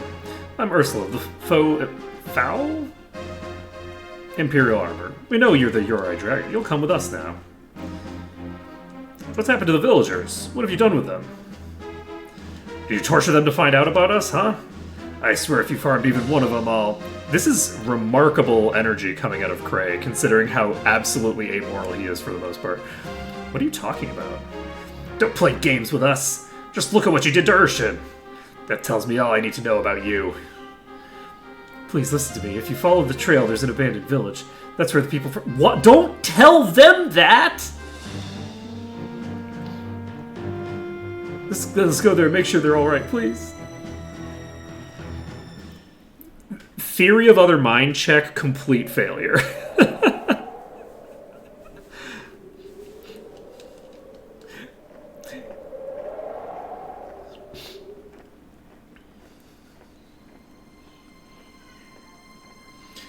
Ursula? I don't believe it. The Uri Dragon. You will get away from me, but not Ursula, eh, little dragon? What are you doing here, Captain Rasso? Whoo! What's that tone I hear in your voice, Captain Ursula, man? Feeling a little superior because we found the dragon first, are we? What am I doing here? Isn't it obvious? Looking for the dragon, as per orders. I've been told that there are people somewhere here in these ruins. Have you seen them? Well, gee, let me think.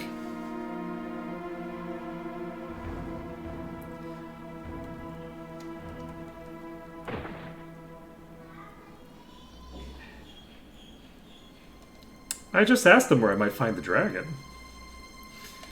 All I did was ask them where the dragon was. You would use force against innocent women and children? I mean, to be fair, they are probably all like 150 years old. I don't know that any of these people are children. What is it to you if I do? They don't matter. Their lives mean nothing. You're wrong. Oh, look at that. Quay getting angry. The mouth is open, I think. Every life is important. Every life has meaning. How could you say such a thing? How touching, princess. How compassionate. How caring. How dross. Who are you to talk to me in such a way? Just because you got lucky once, don't think you can talk down to me like that. Ooh, look at this scary dragon. Come on, boy, don't be afraid. Show me what you can do. What are you doing? Our orders are to find the dragon and return with him to the Empire. You don't have to remind me what our orders are. They don't say he has to be in one piece, though. I figure we can make him a little bit more cooperative, if you know what I mean. Come now, let's settle our score. I don't like losing.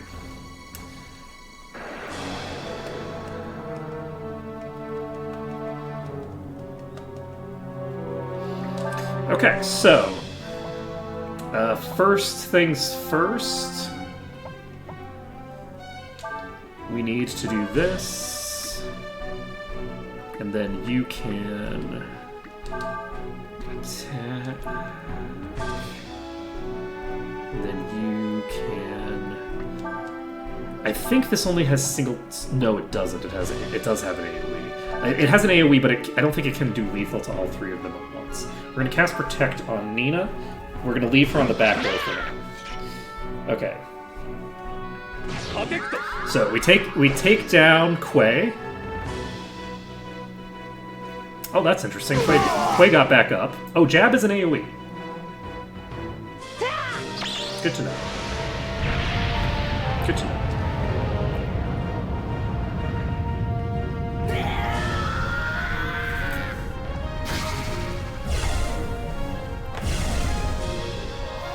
It's a lot less dramatic when all the dragon forms look identical, huh? it's a little bit less dramatic.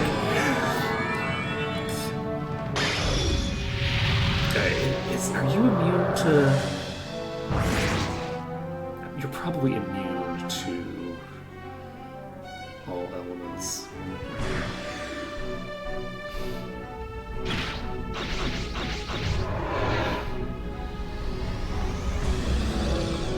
So he has in fact made the dragon angry. And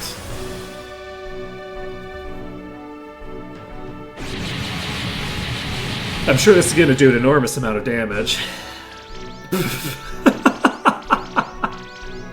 He does have a good amount. He has the highest HP in the party.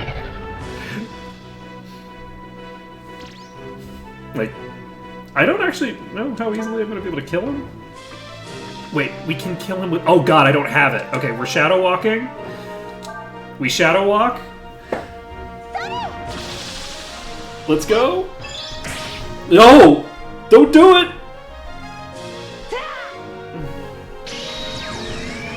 Oh god, how many times am I gonna have to do this? Oh, okay. I think we're fine.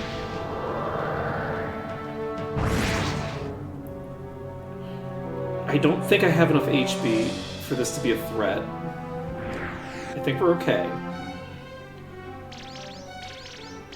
There's no shot that kills, right? Okay. Inferno comes out. I think that I'm immune to this. I think I can't be hurt by magic. Nope, we're fine. Okay, we're golden. Okay. So all we need to do is not parry. I need you to not parry the Shadow Walk, please.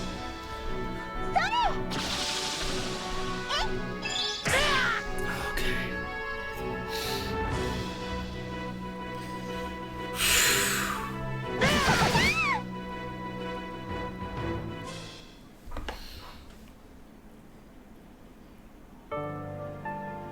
Excuse me. Excuse me? Was that like 8,000 damage? No, it was like 4,000 damage. What the fuck? I thought that all of his stats got reduced by that. Oh no. Oh no. Oh, that's a concern. When did I save? Was it this? I need... And why am I alone? I can't change... Oh, I guess I can't. Okay.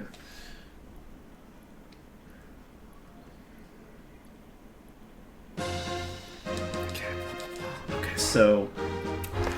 I need to look at the thinger for this. Where are you? What was this thing called? It's called Light.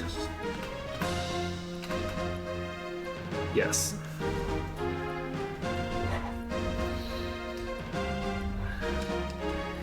It only changes your max HP. It doesn't change your other stats. Oh, that's a concern.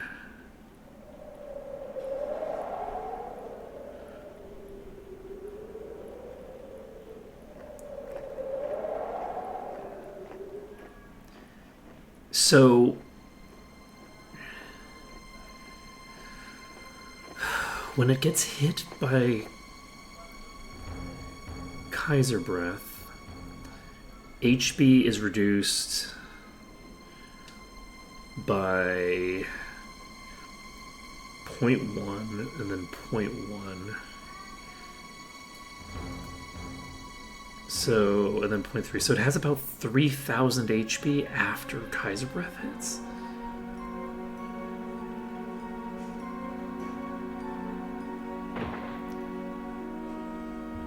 Yes, it has 3,000 HP to burn through after the first Kaiser Breath. It has a 3 and 4 chance. What's your strength? Your power is 150. Oh, God. I was not expecting the jab was going to be that crazy. So...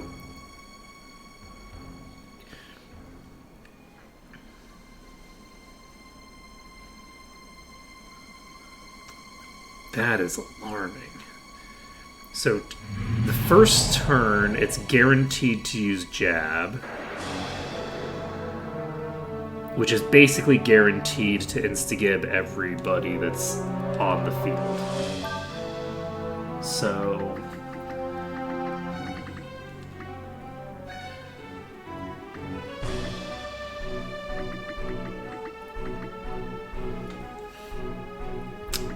we don't have anything we can do. Okay, this is interesting, actually.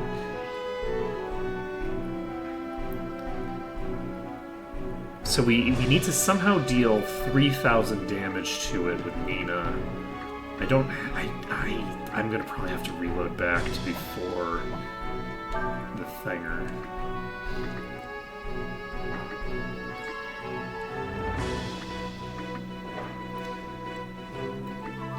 Because I did not realize how bad this was.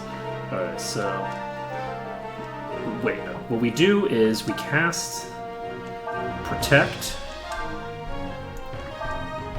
We cast... oh, you can't heal. We cast Snooze. And then we cast Heal on you.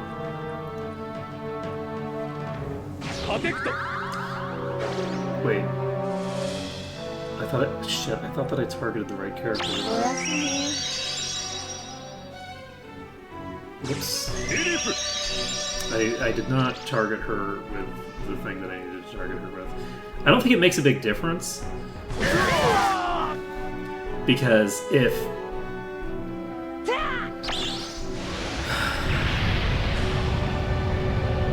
jab comes out, I don't know that I have the ability to survive it regardless.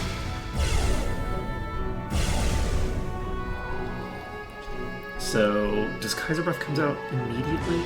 Yes, Kaiser Breath comes out as a counter, basically. Then the next turn, Kaiser Breath is going to come out again.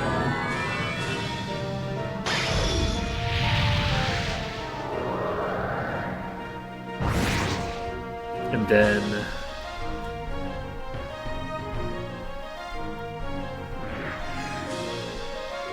we basically need to survive, like, 2 rounds. So the next round... the first, like, damaging Kaiser Breath comes out. Because this one does, like, some... incidental damage, but nothing to worry about, really. It's like, what, like 200 maybe? 200-ish? Okay. The next hit...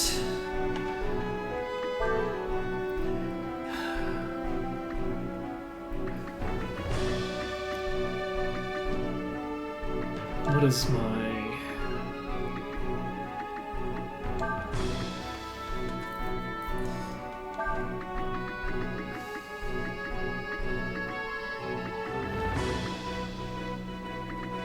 okay, I can see a world where we can get there.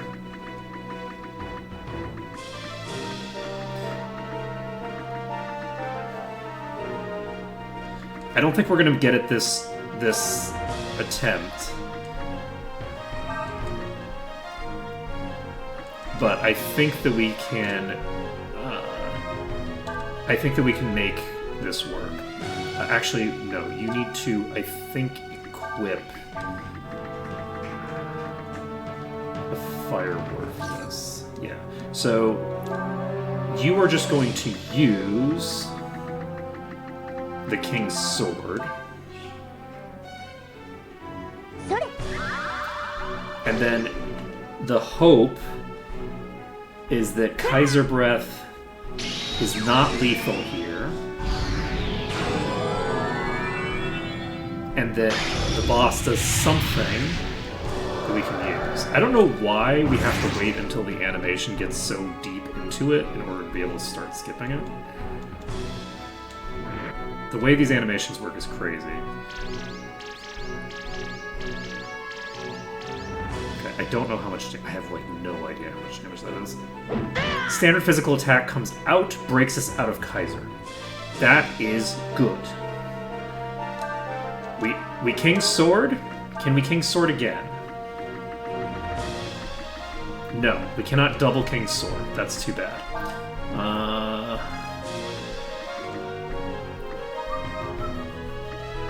You are going to, I think, self-destruct. So, if I had cast the initial King Sword...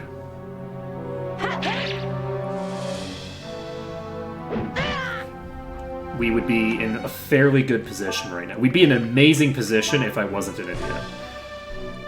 We've now got 3 castings of this. We should have 4. Jab comes out, this is probably still lethal.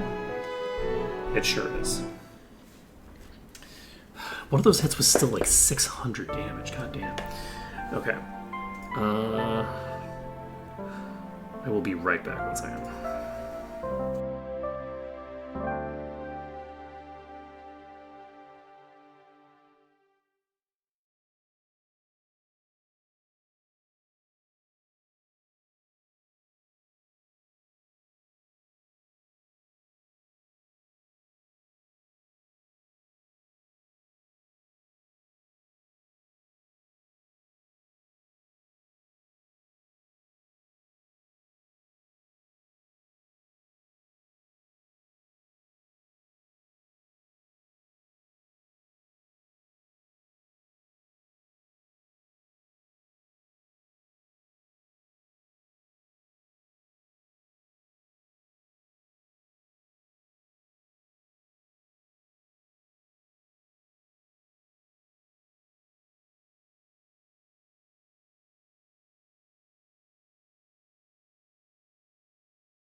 We back. Alright, so it turns out that this boss is going to be fairly difficult. What level are you, boss?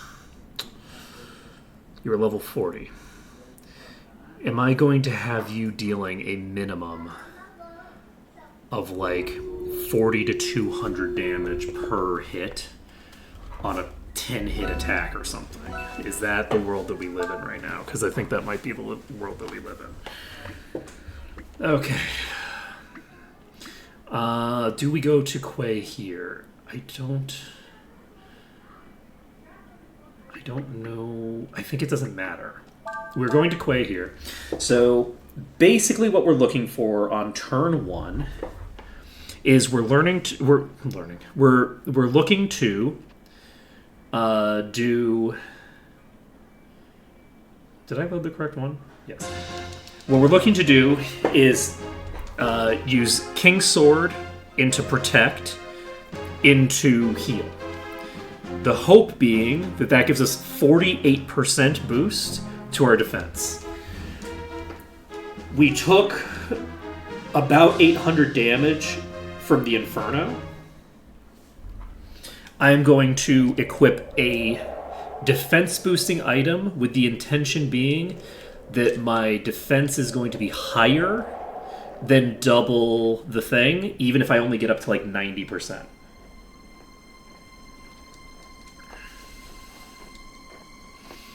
So we had, I think, what, like 60 or... We were at 60 or 80% when we went down. It doesn't matter. The only way that we're going to be able to make this work right now is if we either calc out the exact amount of damage that we need and just get super fucking lucky. On any given turn, we got very lucky on that attempt. So we'll either need to calc out the amount of damage that we need and then just get super lucky.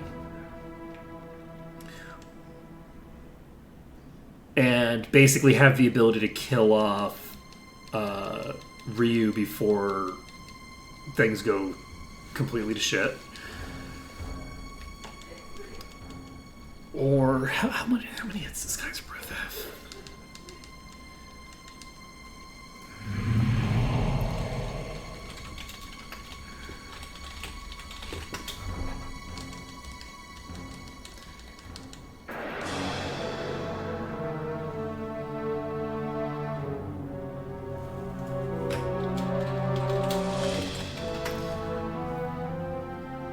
I don't know how many times it hits.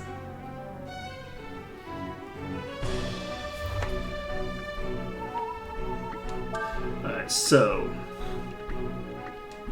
what's happening first is we are going to use Ryu to toss the King's Sword at Nina. And then you are not going to do anything. You're actually going to swap for Cray. So you can cast Protect on Nina. And then you are going to cast a Heal on Nina. And the hope here is that the game doesn't get confused. Okay, there we go. I was a little concerned. Unfortunately, we didn't get the combo.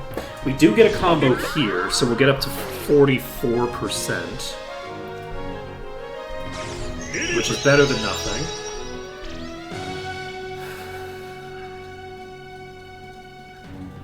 Jab comes out.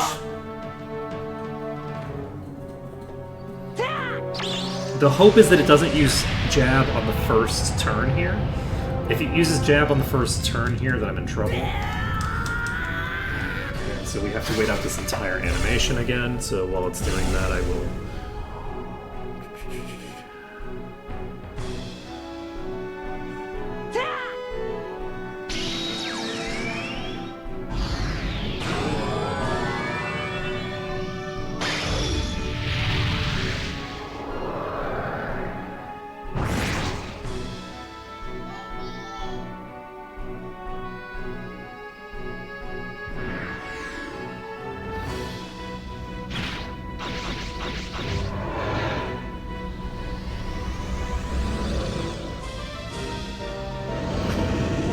interesting. Allegedly, breath damage is not...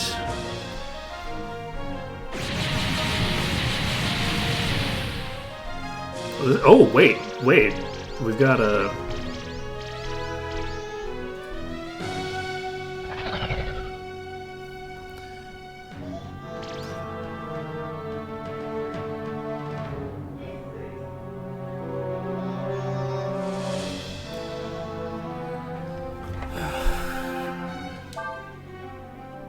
Okay. I have some crunchy math shit that I can dive into right now. So the hope here is... Do I have the right thing equipped? I'll have to look. I should, I think.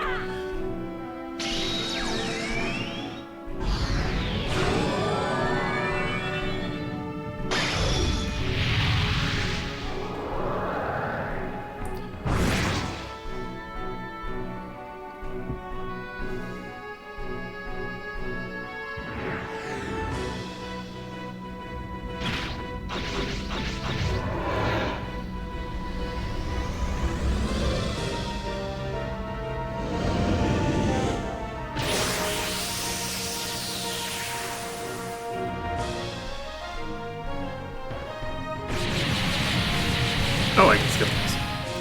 Alright.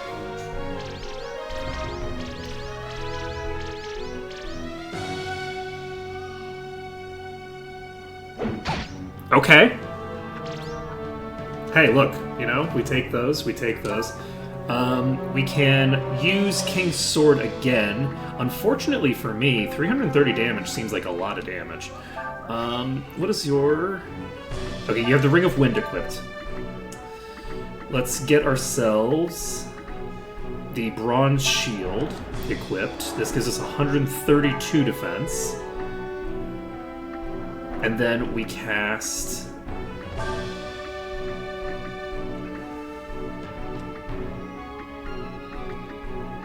one more King's Sword.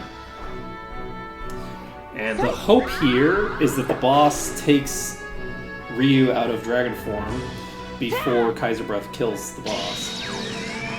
This only the HP reduction only happens once. So I don't think 2 of these is enough to do 3,000 damage. So the hope here is that Ryu just gets killed on this turn. Or he gets dropped out of dragon. Nope. He does in fact... Okay, shit. And we do take the EXP from that, right?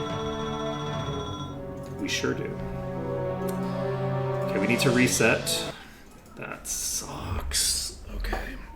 We need to... Basically, Ryu can only do 1 turn in that form. If he's not dropped out of that form on turn 1, we do need to use the second turn to pull him out of that form. Which is unfortunate. So he's doing at least 1,500 damage, I think.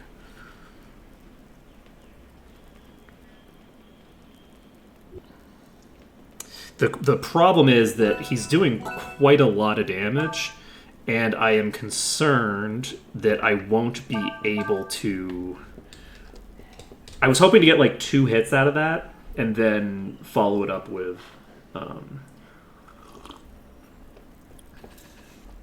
Followed up with a quick lethal from Nina after he goes down, but no such luck. Interesting that the Kaiser form is not immune to fire. It's kind of surprising.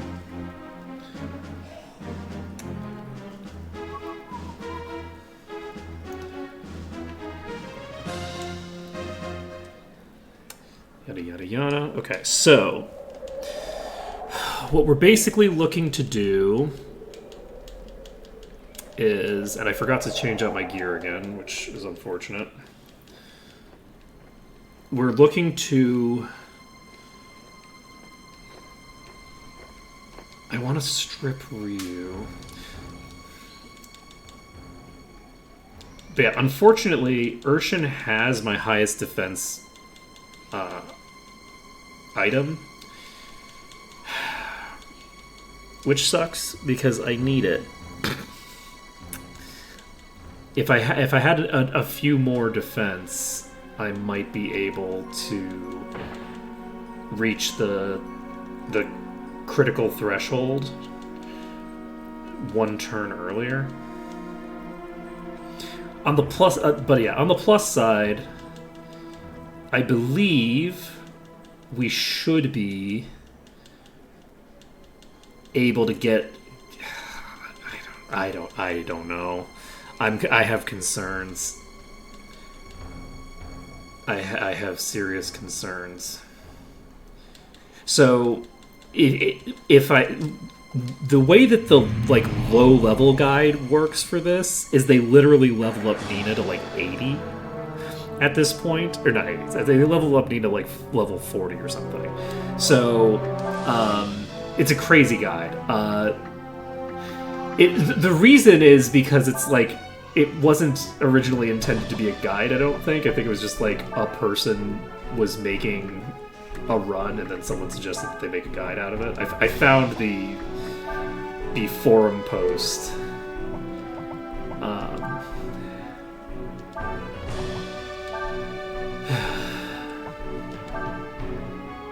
That it was originally tied to. So, in theory, okay. Unfortunately, this is not comboing. I don't know. I don't think I can combo the King's Sword with this stuff. I think that I can only combo the actual spells. So that means that 44% is the highest I'm going to get. And then Jab comes out. We activate Kaiser. We get the first Kaiser Breath automatically. We then cast Protect.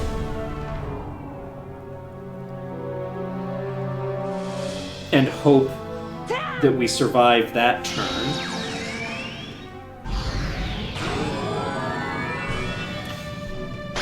And then we hope that Cyclone is enough to kill on the next...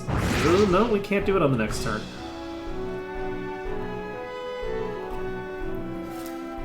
It's really going to depend. I wish that I knew how many hits Kaiser Breath has. I'm actually going to just type out a bunch of ones, one after another, for every number that I see. And then we'll just count the numbers. That's what we're doing. So... Because the sound effect is not actually synced with the numbers, I don't think, so... I'm losing track. This is a lot of numbers. 1, 2, 3, 5, 6, 7, 8, 9, 10, 11, 12, 13, 14. It's somewhere around... It's probably around 15 hits. So... If it's around 15 hits... I think it's doing about 2,000 damage on that second hit, so it should actually be fairly low on HP after the second hit. We should actually be in a better position to finish the boss off very quickly than I would think. So, we King's Sword on Nina. Nina now is sitting at 60-some% defense. 64%, I believe. Kaiser Breath comes out. What we're looking for is a standard physical attack on Quay, preferably. I don't think I can survive a jab on Nina. I certainly can't if I forget to change my gear, which I did. I did forget to change my gear, so hopefully it doesn't jab this turn.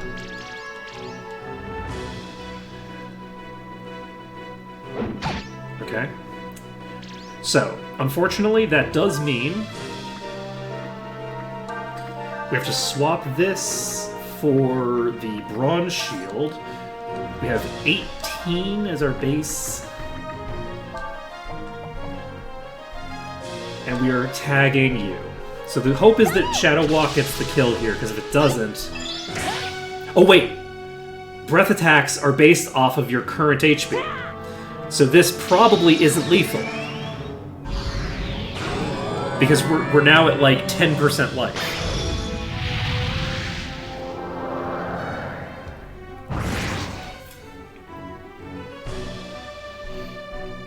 It's kind of crazy that we can't do lethal on a level 4 target. Kaiser OP, man. Come on, baby. Inferno on the dragon, please. That's not the dragon.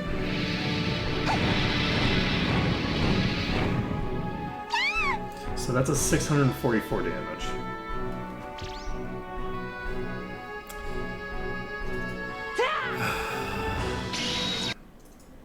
That's a lot of damage. But yeah, I forgot to switch out her gear. I can't switch her gear because it gives me just the protagonist for this section. I can't change out my gear.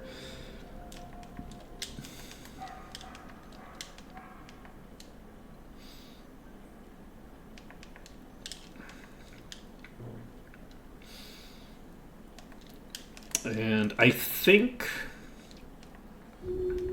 I just have to remember to do it at the beginning of the fight.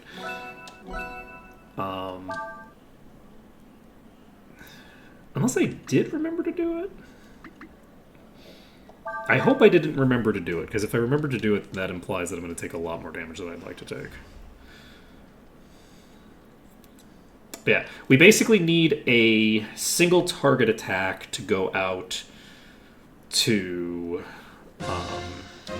Quay before it goes out to Nina. Wow, this is the reload day. And I think today we're actually going to go as long as it takes to make sure that we get this done. I don't think we're going to be here for another hour and a half. I don't think it's going to take that long. The RNG for this shouldn't be that bad. I don't think. I feel like we have a fairly decent setup. We can survive almost any of its attacks. If it does one single target attack toward Nina, that's fine. And it's like we're actually in a decent position here, I think, in general. So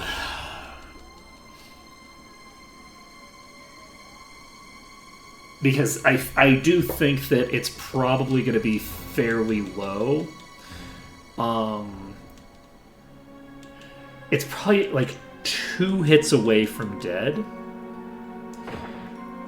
from Cyclones, would be my guess. Unless I misread that. I believe it takes all of its defenses down to 2. It does. All of its defenses are sitting on 2, which means that it's going to take neutral damage from wind attacks. So I'm guessing that it's going to take about 600 damage from a wind attack. My assumption is that I'm doing a little over 2,000 damage with the second Kaiser Breath. The first Kaiser Breath, I don't actually know if it counts. So the way that this boss works is that its HP total is like 1,000,000? Yeah, it's like 1,000,000 HP. And then when it gets hit with Kaiser Breath, its HP is multiplied by 0.1, 0.1, and then 0.3. So it should have like 3,300 HP or something like that. So what I'm looking to do is basically like Shadow Walk it. It doesn't have any defense to speak of. So like Shadow Walk it or something like that after it has...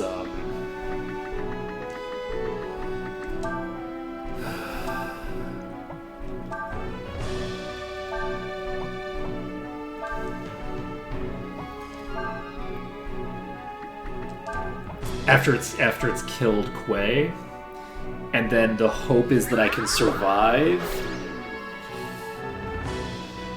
like a couple of hits from it.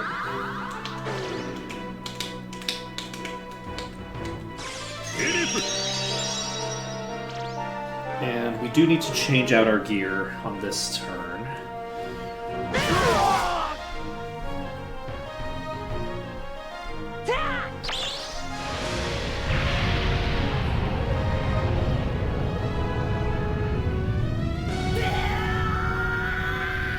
But yeah, my big concern is that its jab attack has a minimum damage of like 200 per hit, and that there's just no way to stop it from killing me with jab without having a lot more HP than I have. That's my big concern there. And maybe it is, maybe it isn't. We just won't know until we know. I can't skip this first one, right? I cannot skip the first one. So we keep reading. We keep looking for something we can use here. So I have what is ostensibly the physical damage formula, but I don't know that this is for both enemies and allies. I feel like this is just for...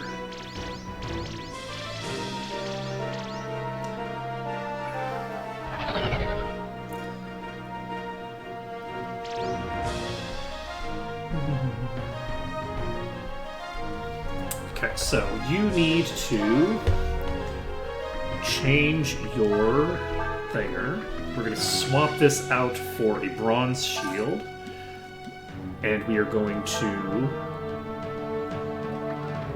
use the King's Sword on you. So, with that being done, you should have a very solid amount of defense.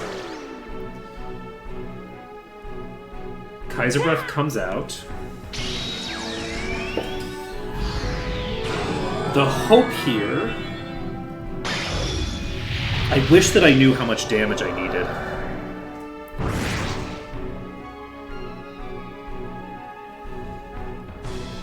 If I knew how much damage I needed, I would know if I can Cyclone safely on this next turn.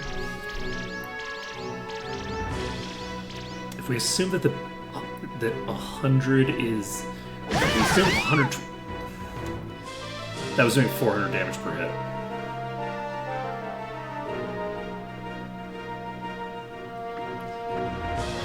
I don't know that I can meaningfully reduce the damage on that. Fuck. Let's see. Actually, you know what we need? It would be nice to...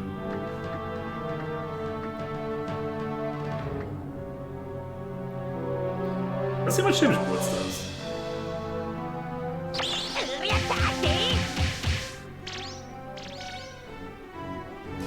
That's not lethal. Jab comes out again. That is lethal.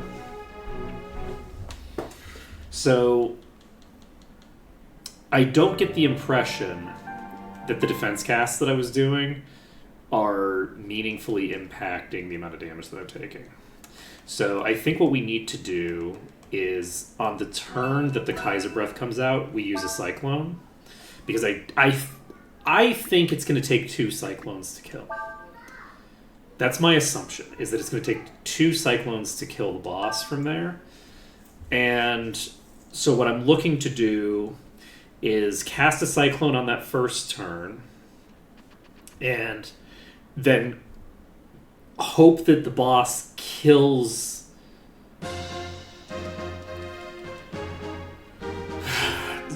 basically knocks Quay out of Kaiser form, and then Quay needs to instigate himself, which he should be able to do. The boss has like 1 agility, so I can always go before the boss with anybody. So with that being the case, what I should be able to do is have Quay self-destruct and then use the second Cyclone on that turn. If we do that, if we do it that way, I only have to rely... So the RNG factors are... On turn 1, if he uses a single target attack on Quay that does lethal, which unfortunately the fire attack won't. Even at level 4, Kaiser form is kind of insane. Do I have items that are helping me with that? Probably not, right? I mean, if that's the case, I can actually probably just equip the Fire Ward on Nina.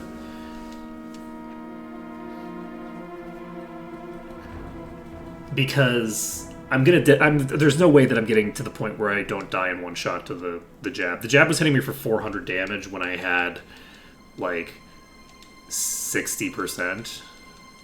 So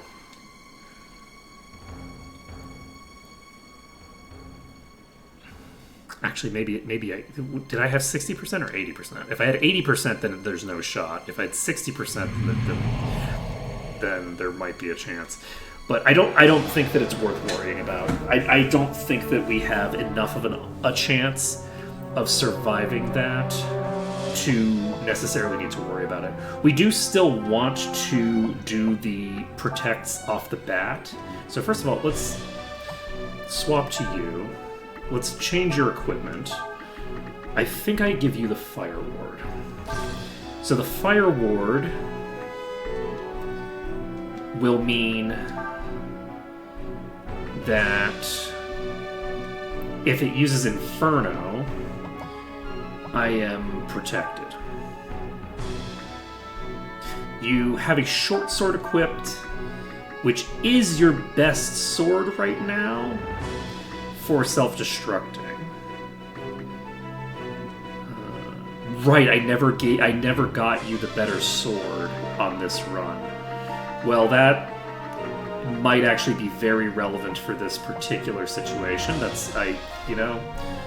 Love that for me. There's no way for me to keep myself at 1 HP for this.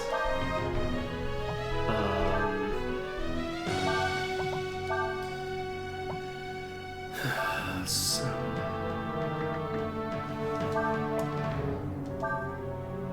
Everybody's gonna get one shot by the jab.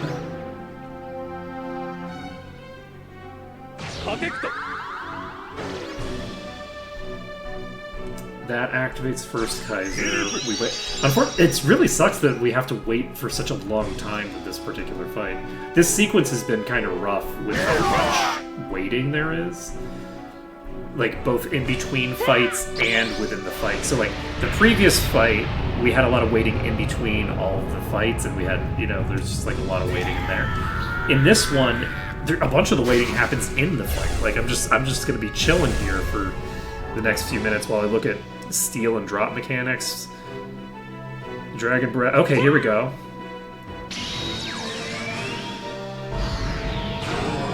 Giga Flame, Meteor Strike, Stardom.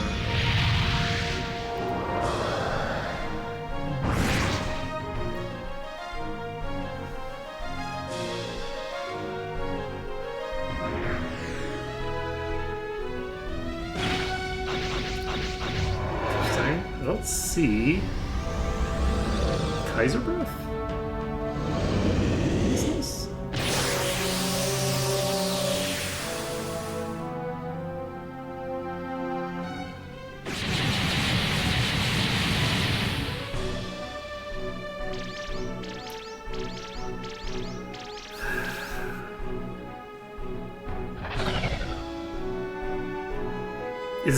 Is Kaiser Breath supposed to be Giga Flame?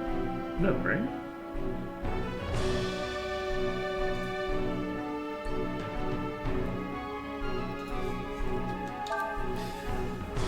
Okay, so for this turn,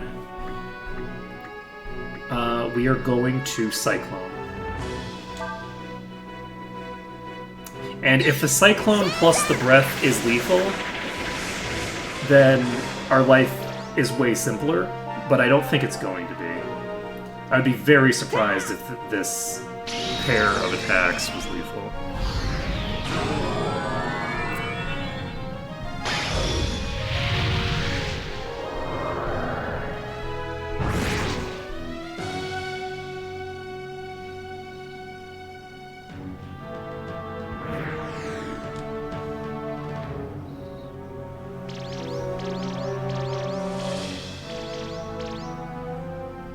That's not lethal. Perfect. Doubly perfect. Okay. Okay, we're cooking. Now, unfortunately, this does mean that the next attack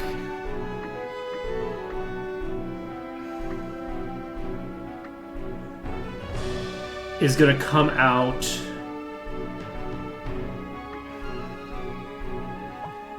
toward Nina. Unless the boss...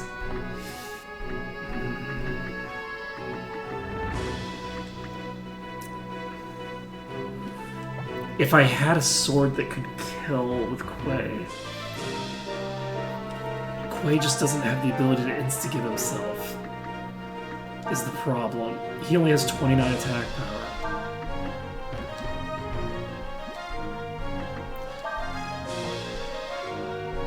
If I hadn't had to reload before I'd done the thing. Okay, so this doesn't change things that drastically.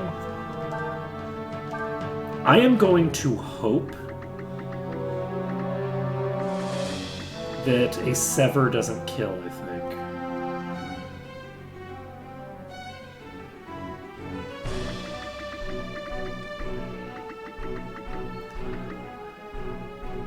You know what? No, I think I'm going to Shadow Strike. I'm going to Shadow Walk on Ryu. Yeah, that's only 60 damage. We get off the Shadow Walk.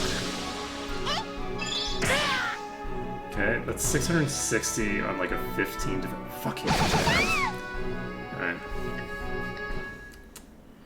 So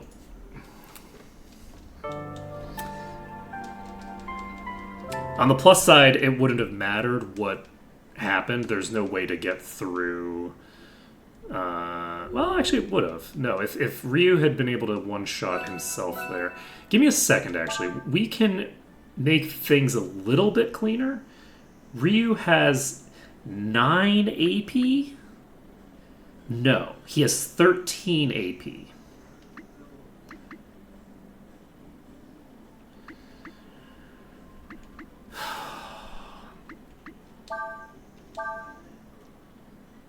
I want to see if Shadow Walk will kill.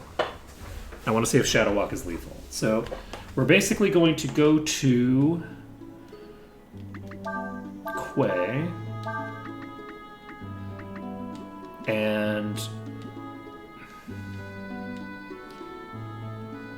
this is what.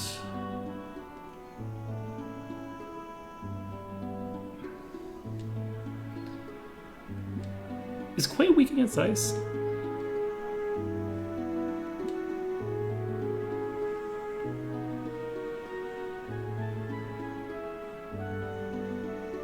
Quay might actually be weak, might actually be vulnerable to ice. If Quay is actually vulnerable to ice,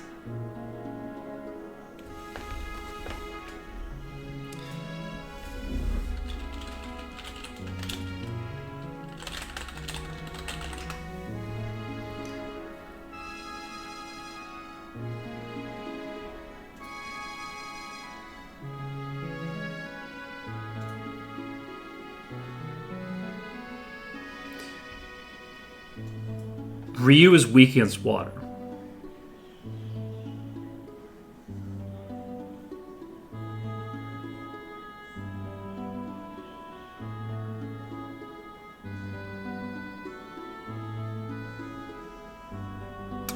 Interesting.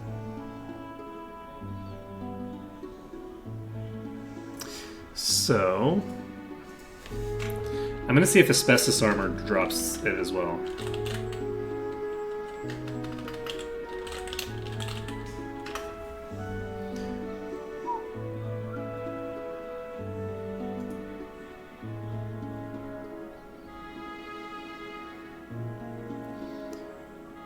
So does Asbestos Armor not have any special characteristics? That's kind of crazy, right? Huh, okay. Allegedly it doesn't have anything.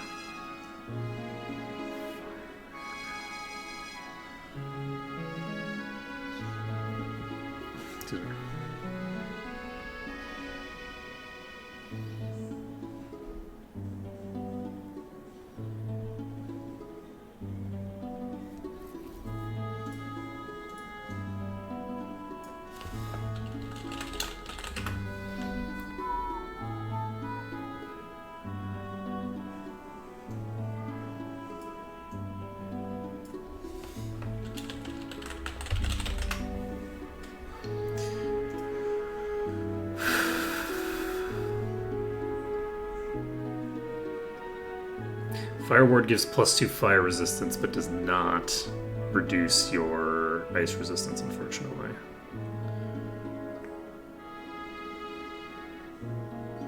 You know, we have access to the fairy village, so on future runs, I'm going to have to do some work to make sure that I know what I'm doing, because I can make this a lot simpler on myself if I make use of that. Okay, so if I were to hit you, unfortunately I can't use the Jang Do on you. We swap this to, I think, the Fire Ward.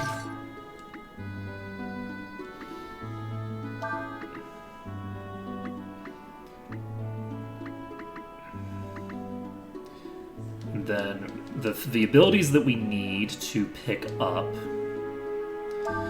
we need Nina to have...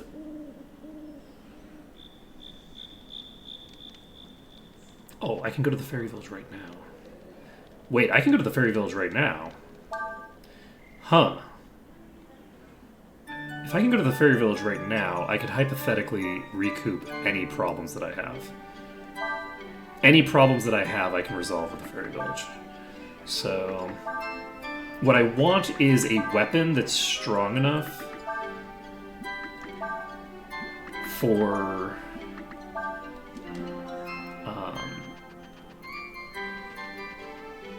for Ryu, for Quay.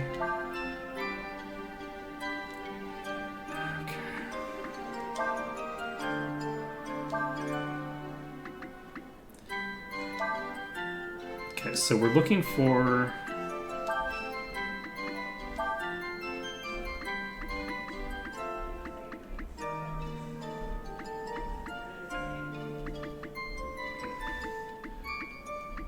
what are the 3 types of fairies that we need?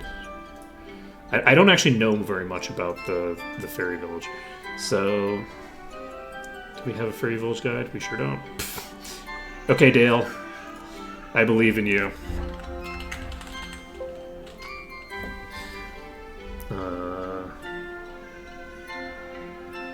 That's not how you spell fairy. Okay.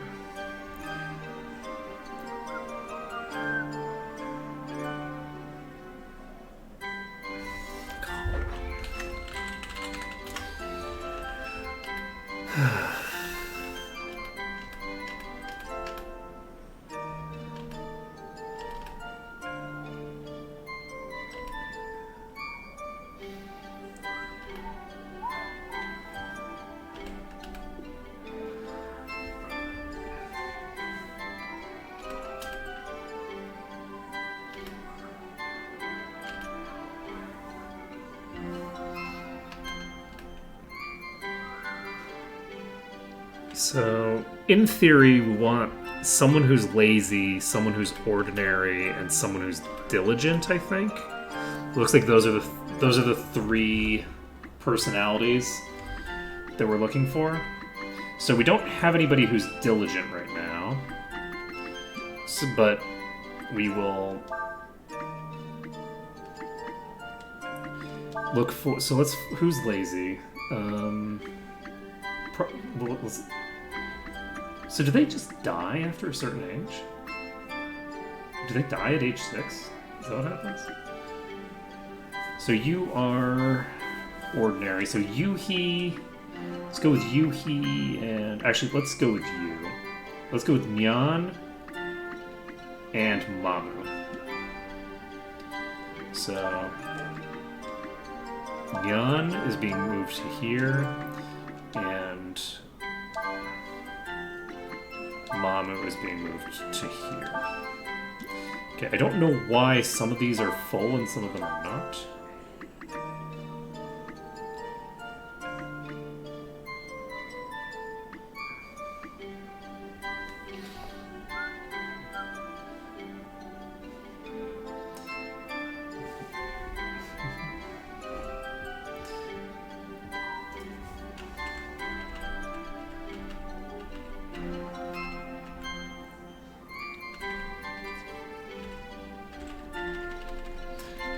Enemy list, which I don't need. It's fishing. Where is... Okay, so this is a list of all the things that you can get. So there's an odd shop as well. The odd one doesn't have anything that I need. So ordinary, diligent, and lazy are the three that I would want. In terms of the item shop doesn't have anything that I need.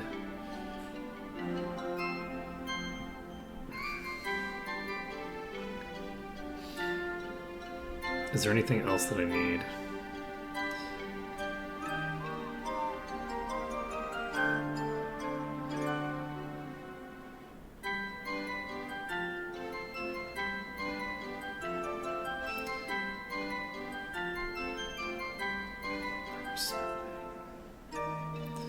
Okay, it doesn't look like the Fairy Village actually has that much stuff in it compared to the previous ones. Like, it doesn't look like there's a copy shop or anything like that. There's like item shops. Is there anything that I need from either the ordinary weapon shop? What is a Taigum? Or the lazy weapon shop? Short skirt, hidden dagger, I don't think is available for Ryu. The short skirts. Short skirt.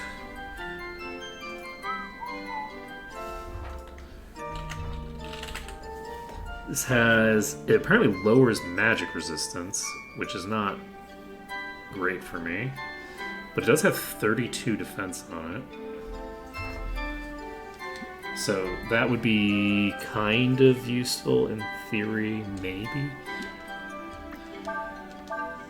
Okay, we are maxed out on food. I don't know what moving people to this does. What is this category? Grow crops for food. Hunt animals for food. Okay.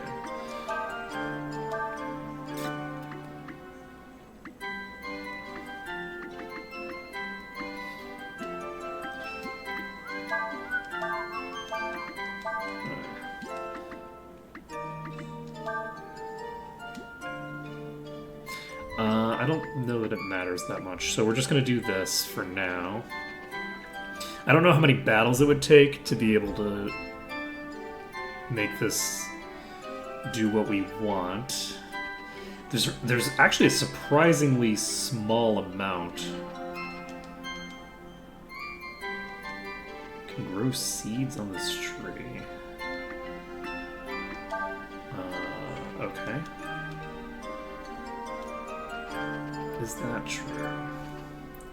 What is the fairy magic situation? I'm not going to worry about it too much. We would need War Shout, maybe.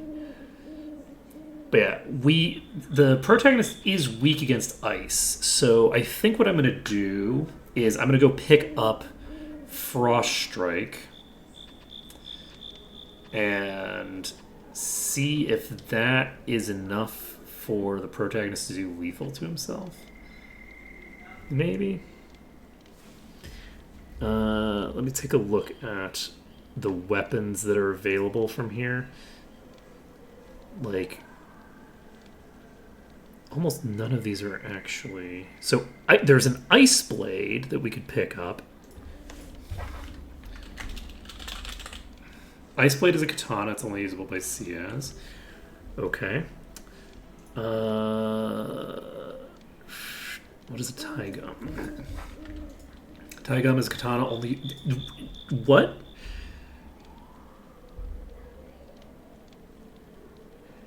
So, the diligent shop I could get some... I think a hidden dagger is also only usable. Hidden dagger is also only usable by Ciaz. So, there's no weapons that the protagonist can use that are available here. If I got someone who's diligent, I could get some stuff that's useful for me. The short skirt has a defense of 32, so that is an available option.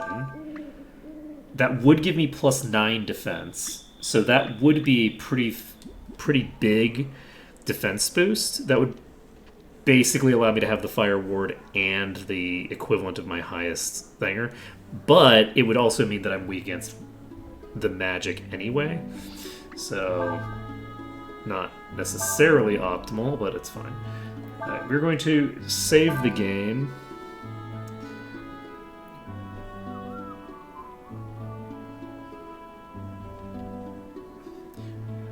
I think we're gonna go for check to Ice Peak.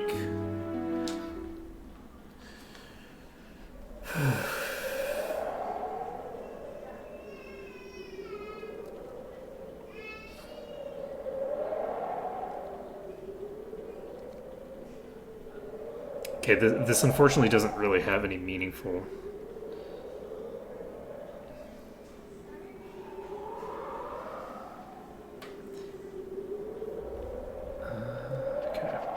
So, in theory, we should have access to an enemy here called like a blue ball or something.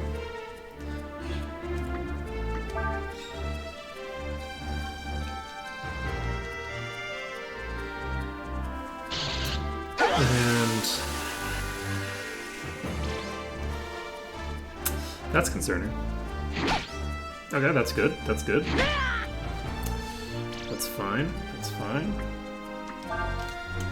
And I'm actually curious if the rest that I'm about to do counts as a proper rest. Because if I can have my max HP on Ryu, because I'm not doing a proper rest, I'm doing a pseudo rest, like I'm doing a camp style rest, then if I'm at half HP, I feel like I should be able to kill myself with a Frost Strike. Is this what we're looking for? It sure is.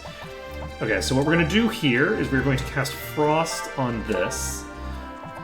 And then we're going to... Actually, we will leave you on the front line because I want you to go down to reduce your max HP. That did a lot of damage. Okay, Ciaz, I need you to get the Frost on. There you go! I can't believe they're called blue balls. It's also funny because it didn't actually occur to me that it's called blue ball until I said it out loud. Then I'm like, wait a second. Let's see here. So it has a 50-50 chance of using what I want it to use now. And you will actually equip the Ice Ward now. I actually have two of them. So I'm actually going to swap to you. I'm going to give you one as well. You know what? I should give you the Asbestos Armor and the Water Ward. You now have the potential to survive an attack. Okay, 50-50 shot did not play out the way we wanted it to. That's fine. We do it again. Frost Strike comes out. We learn it on CS. Perfect. Alright. Okay. So, CS learns Frost Strike. We can run away.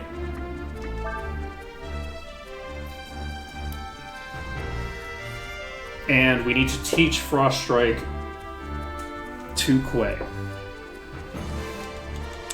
And I want to check how much damage Quay can do with that Frost Strike as well.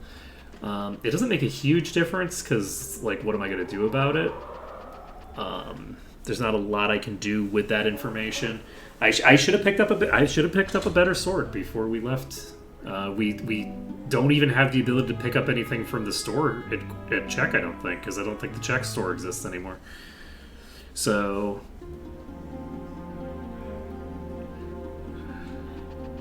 we can find out.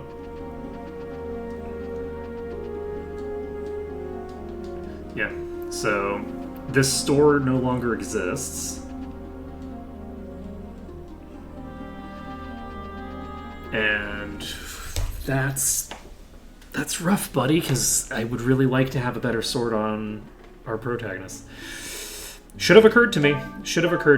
But hey, this is the kind of stuff that this is why you have practice runs, right? This is why you have these sort of information gathering runs, because it lets you find out what you need to find out. What are the points of contention?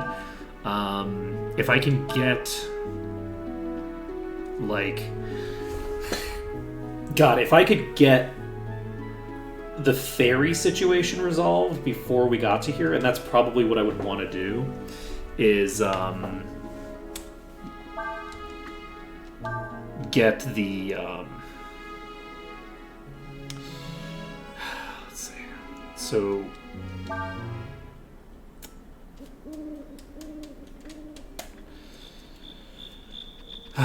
get some of the ferry equipment, like just get a diligent ferry before we go there, and get access to like a power thing would make a power bangle, whatever the hell it's called, would make a huge difference. Okay, we're going to use an Aurum. We are going to look. We could get Shadow Walk and just put Shadow Walk on you. This is probably.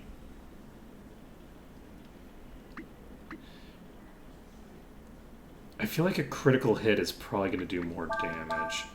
We're gonna find out. We're gonna give Shadow Walk and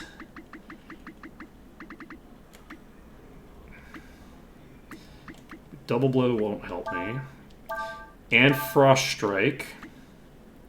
Ebon Fire goes to you. Anything else that we need? I don't think I need to worry about any of the other stuff right now. So the idea here is we need to identify whether we can one-shot with a Shadow Walk. And we can do that in a random encounter. We can check Shadow Walk. We can check regular attacks.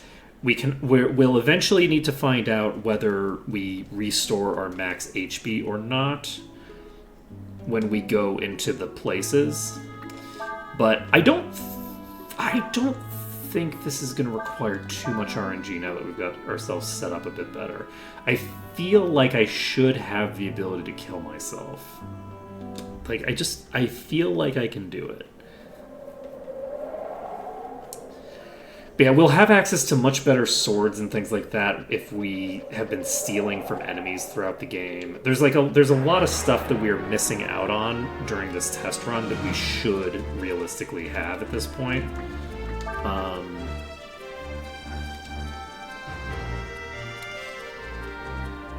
Why was I trying to run? That's not what I need. I needed to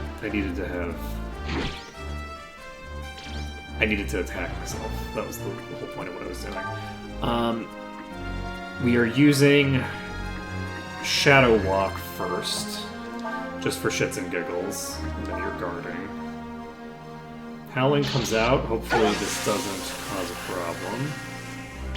Sure does. Okay, well, these are not the enemies that I should be trying this on, but that's okay.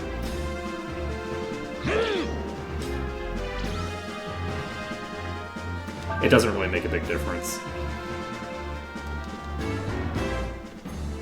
It is potentially one more death under his belt, with the hope being that those actually do stockpile, and he can...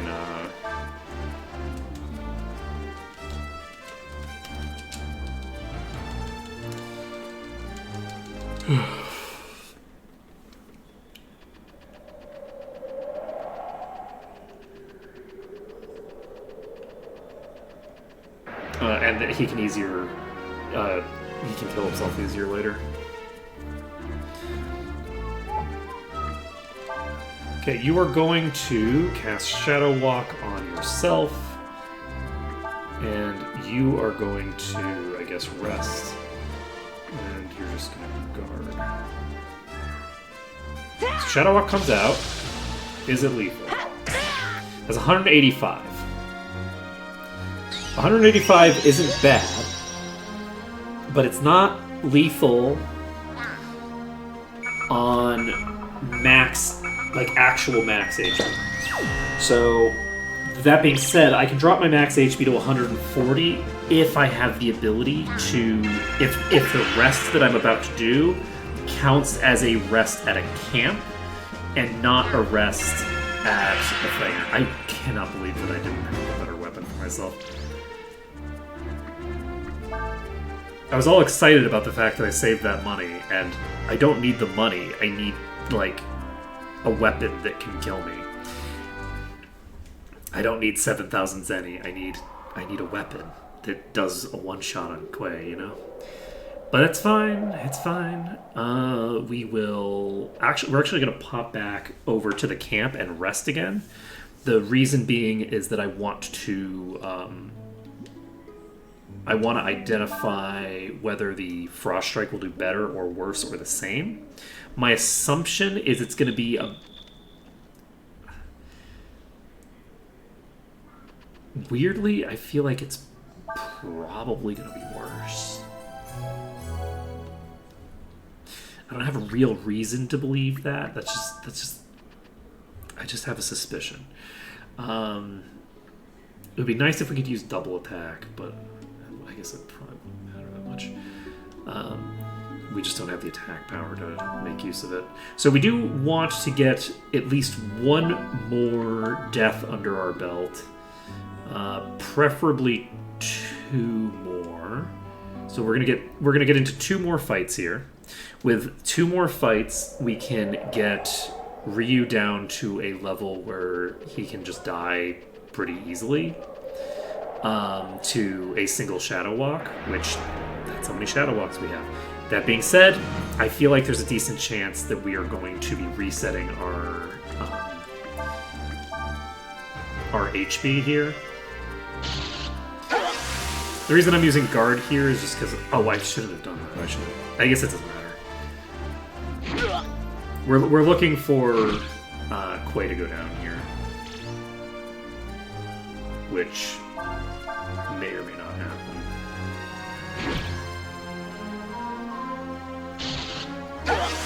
These are not great enemies to be doing this on, I guess, because they spend so much time not attacking.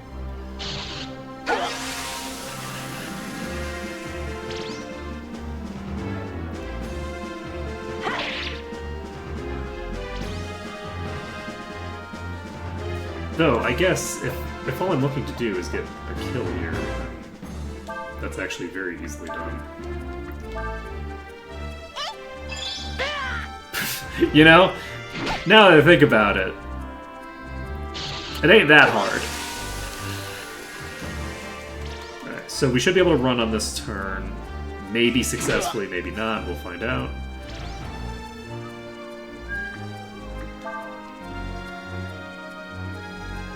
Okay, we were able to flee.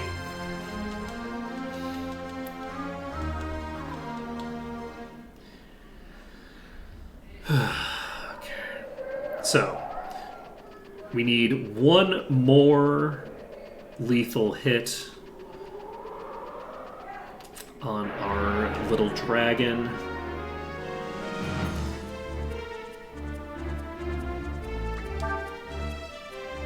Okay, I think that I'm going to probably die before I get this off, but we're going to try to get it off anyway.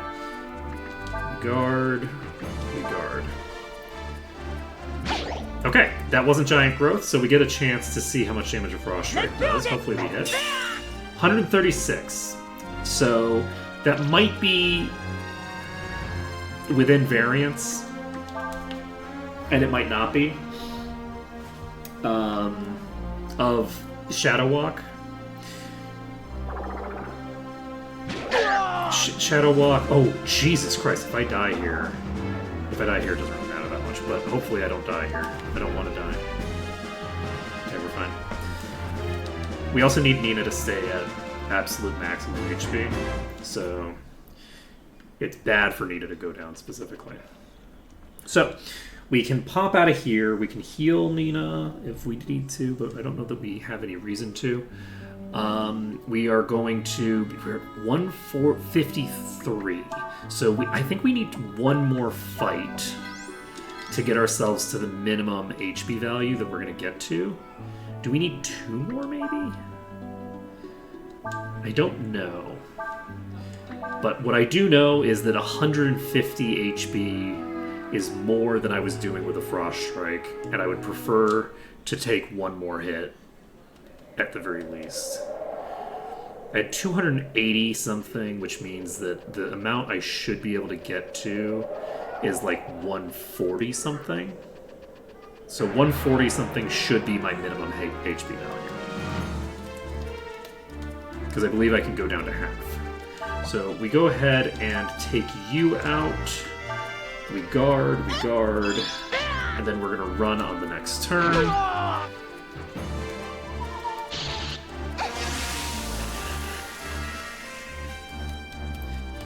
It's concerning.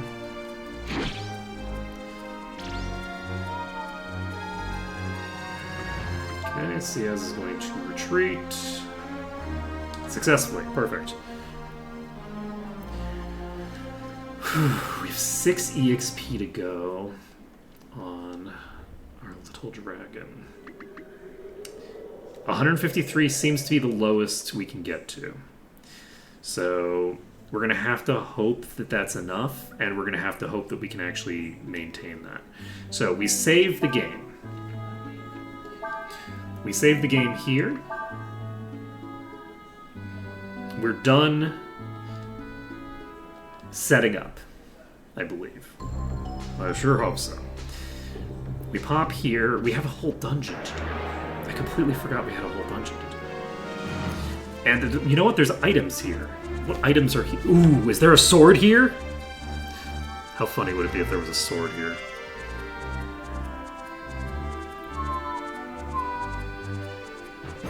Give me a second. Which one is this? Oh, right. We have to pick up Air Raid. Let's grab that. Okay, we picked up Air Raid.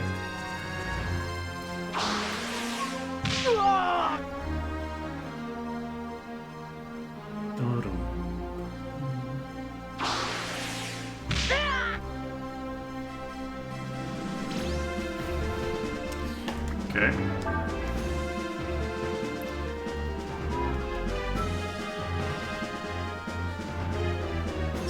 Is this place?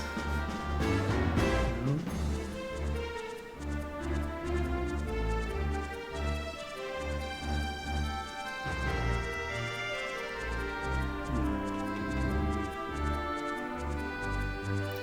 Where am I? Okay, I was in the wrong location.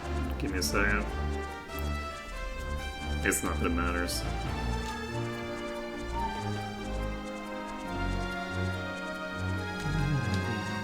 That's interesting.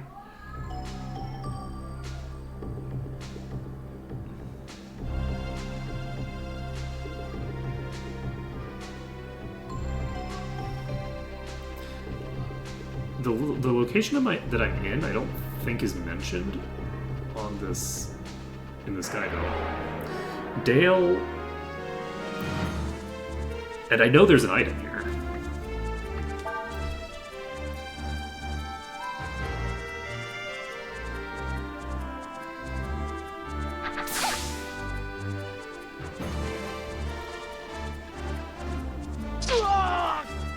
Okay, no, I think I'm wrong. I think that it's just listed under the title.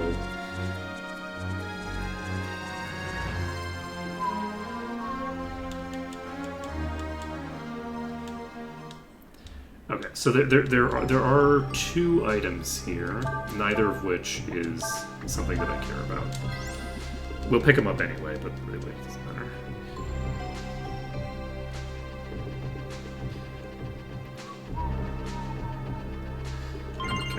Found a soul gem, not relevant.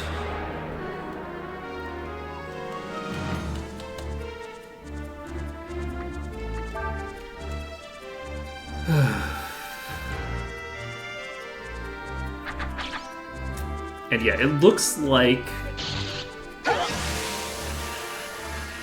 it has about 3,000 HP. So I did do the math correctly there. Allegedly.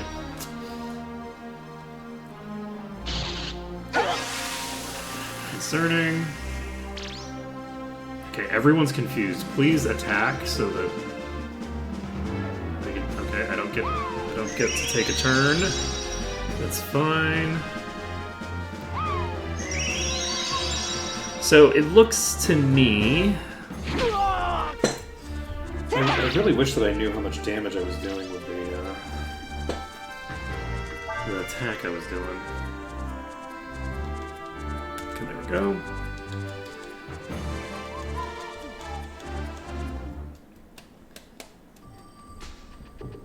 Okay, then we're going to be going toward the left to get down here. This gives us an item. And then we walk out of here, and then once we walk out of here,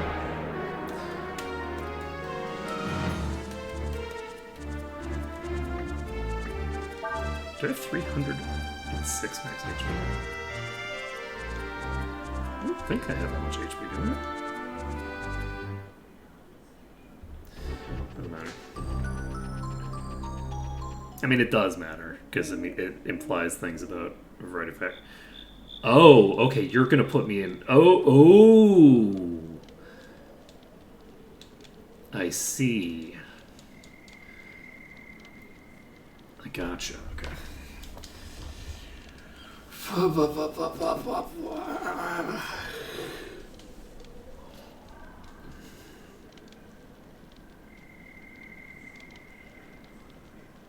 What a crazy thing to say. I will say, both Ray and Cray are, like, real assholes. Like, I really do feel like they did... I feel like they done dirty to Cray here. Where, like, I feel like they could have had him just be very, like, fixated on his goal of rescuing... that sure looks like I've been fully healed before I even get the rest off. Well, shit. That right there sure looks like I've been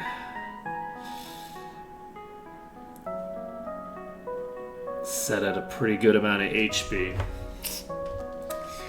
Do not love that for me.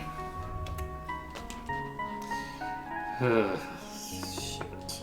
So I can't one-shot myself. There's no way to get the ability to one-shot myself here with my current resources. Because a Shadow Walk is only going to do like 180 damage.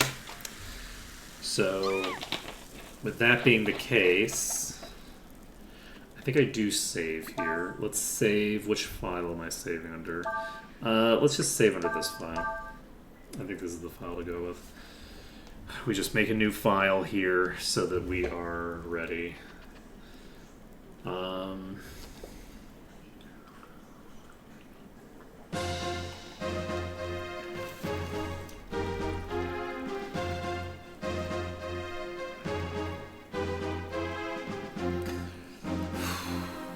So what have we done that has meaningfully changed things?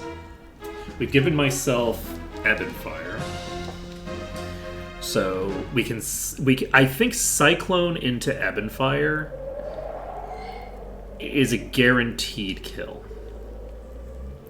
Cyclone into Ebb and Fire is going to do like 1400 damage. So the key is just going to be getting the protagonist dead without getting killed on Nina. But yeah, I don't think we need to do anything with the fairies. I think at this point I've got Ebb and Fire up, and that maybe has to suffice. I have Nina equipped with the ice ring instead of the fire ring, don't I? I sure do. I sure do.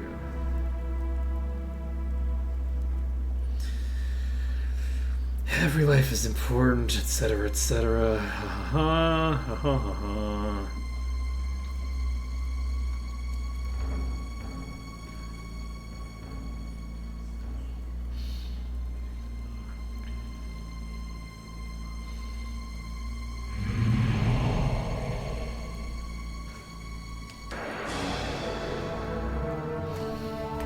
Okay. So, we are going to open with... Actually, what we're going to open with, before I forget, is we are going to move this to a fire ward. And then you are going to not worry about it. I do need to change your weapon if you're going to be using Shadow Walk on Quay. But that's okay.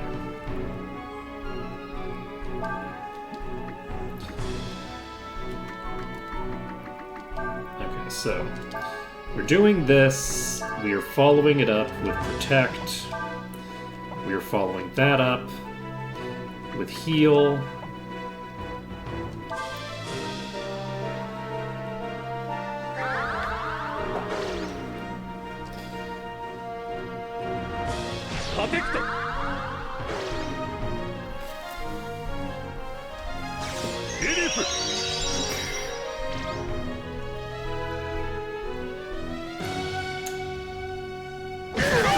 I was really hopeful that we wouldn't have too much difficulty getting 153. That should only have a max of 149 be the minimum we can get that to.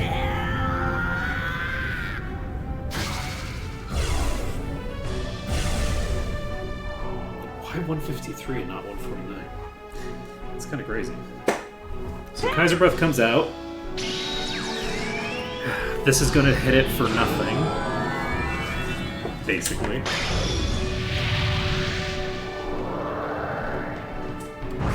So this attack comes out.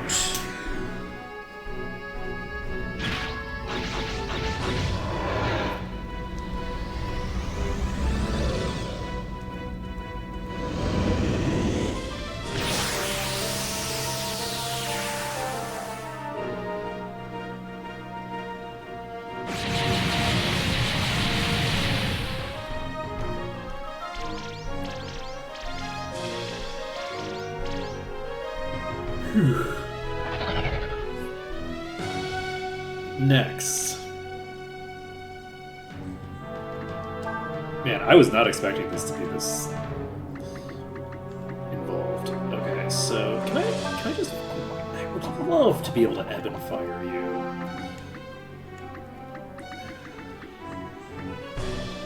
You can raise dead.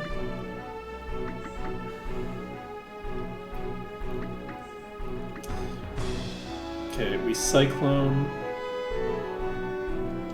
The hope is that a physical attack comes out on Quay. I don't have Shadow Walk anymore. I just realized that I have potentially made significant errors in judgment here. Hopefully the boss decides to just hit Quay so that I don't have to worry about this.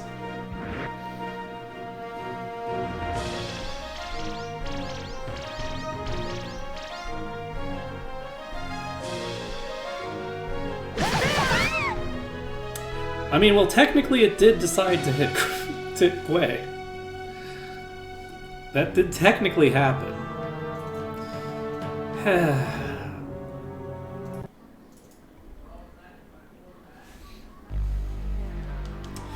That did technically happen.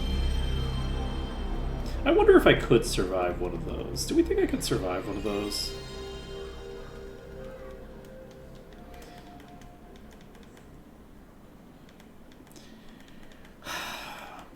Is the maximum I've ever gotten up to is 60%? Because I was getting hit for 800 there. I was getting hit for 400 when I was at 60% instead of... I believe 400 was the max I was getting hit for with a fairly maybe I do go for defense. If I could get up to 5 stacks of defense, I can't. Well, if I could get up to 5 stacks of defense, I'd have already won the battle. if I was focused on offense. I don't think there's a defensive strat that will work.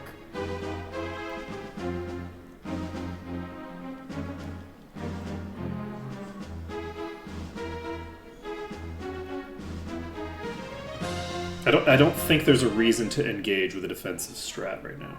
Because if Nina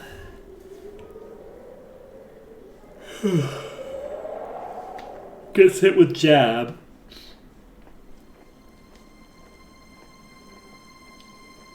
on turn 2, I die. Though, I mean, on turn 3, I'd have 80% already.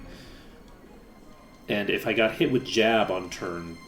No, if I got hit by on turn 2, I'd be dead. On turn 3, I can't assume a jab is coming out. But I guess maybe I can. Maybe I bet on a jab coming out and just go for the 80% and hope that the boss KOs... Like, it's a possibility.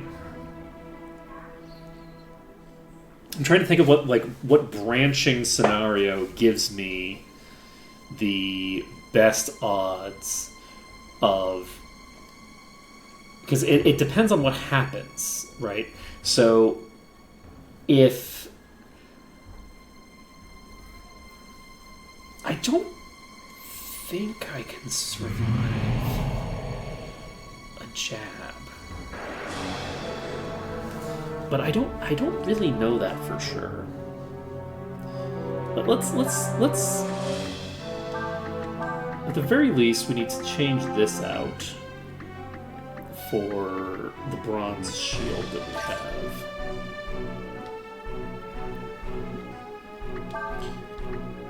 And you're not gonna do shit right now. Instead, we're going to go ahead and use the King's Sword on you. And then you're gonna cast Protect. I actually do need to switch my party. Maybe the next time I reload prior to that cutscene. Because we are wasting a lot of time in not having Nina in the back row and having everybody set up correctly.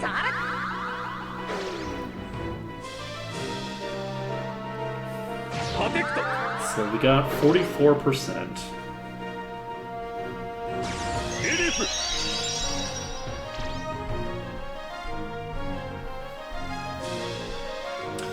Jennifer's out. That is definitionally lethal.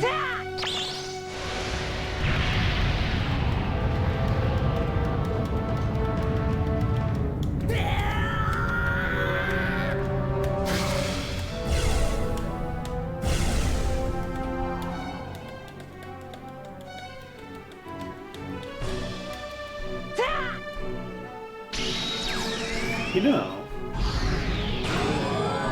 that really is conducive with the idea that it's hitting for its power. If it's hitting for an amount equal to its power, minus some amount for defense, maybe I could survive that. But I basically would need to max my defense out of it to realistically be able to survive it. I have no idea how many attacks that is. No idea how many hits that is. Okay, so you are... I'm tempted to use Ebon Fire just to find out how much damage it does. I think we King's Sword here. I think that Ebon Fire might be lethal. So we do this, and that brings us up to 64%. With a 64% boost over, what did we have, like 80? So we should be approaching 150 in theory. I'll have to take a look if I survive this turn.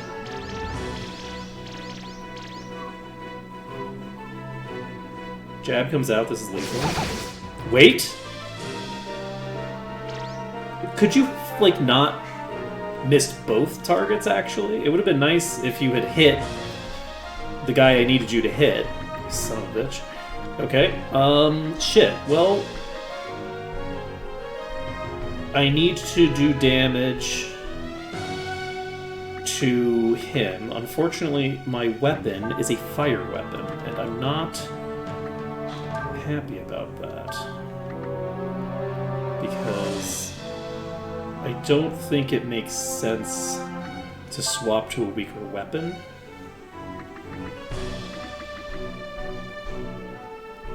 I wonder if air raid... I can't do air raid. God damn it. Could you just let me target my own party, please? Like, I would love to be able to self-cyclone. Or, you know, use Ebon Fire. You know? Like, why can't I use Ebon Fire on myself? It's crazy.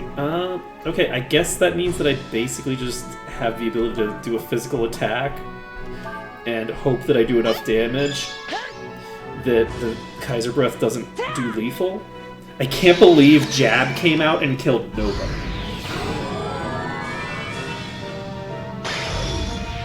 That's absolutely insane to me. Jab came out, hit twice on Nina, and just fully whiffed on Quay.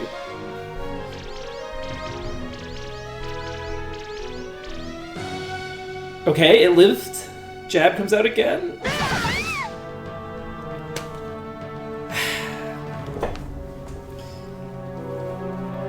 So, is Jab a random number of hits on each target? Actually, it's not a true AoE. I think it's not a true AoE. I think it's just hitting random targets. I think we can survive that.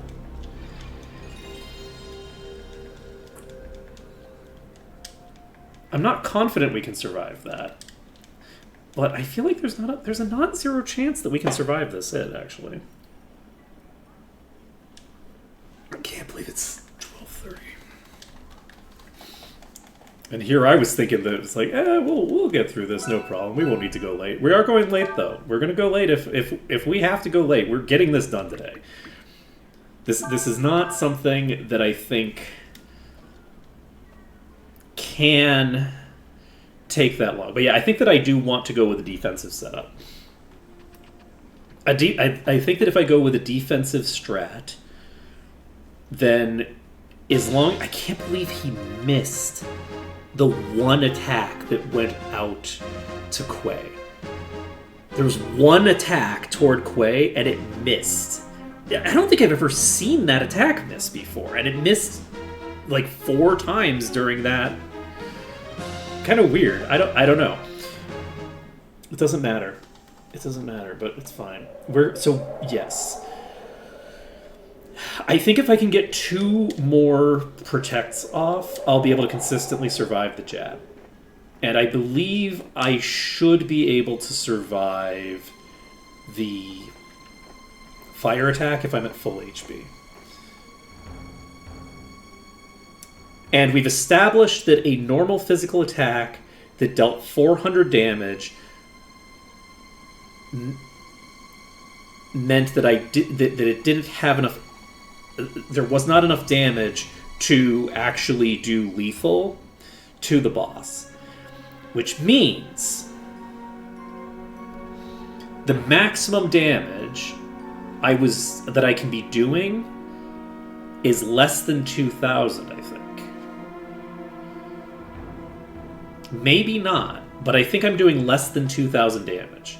I'm doing somewhere between 1,500 and 2,000 damage, I believe. Because if I was doing 2,000 damage, if I halved the damage... Well, no, not necessarily. Because if it has 3,300 HP, which is the amount of HP that I think it should have, like 3,333, like it should be all 3s, I think.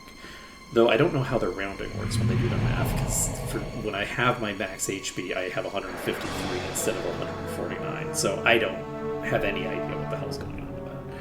So I don't know. What I do know is that I need to get more efficient about pressing buttons. So let's get Protect up. And then we will cast Heal. Because I think that we've got a strategy now.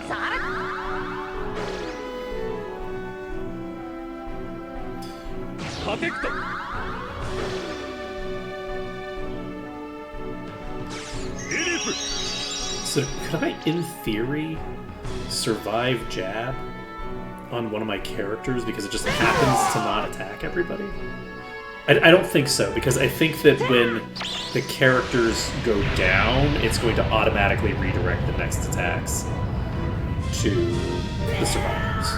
So I don't think in that initial hit it can fail to kill. I could be wrong, though. So Kaiser Breath comes out. We have to wait through this animation again. No problem. It's fine. Okay, I keep saying this, but after this fight, I'm pretty sure we're in the clear. I didn't... For some reason, when I looked at that thing, I misread it and thought that it reduced all of his stats to like 10%, and that's just not the case. It doesn't reduce all of his stats. It only reduces his HP. So it's like, okay, so he'll be fine once we trigger this, but turns out no, he still has 150 power and has a attack that hits like 7 times or whatever. Okay. So, shields down. Now, we're not using special, we are in fact. And do we have the right thing equipped? We don't. Okay, yeah, we need to...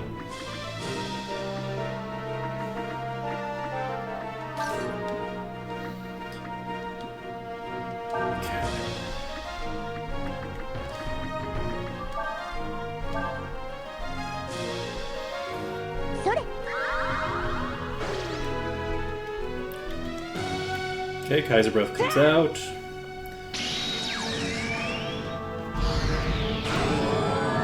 I really miss the dragon forms. Luckily, we can skip this animation on this round. So, my hope is that the boss hits Quay with a single target hit. Please do so, my friend. That's what I am talking about, my friend. Okay, we are going to use the King's Sword, and we are going to activate Shadow Walk.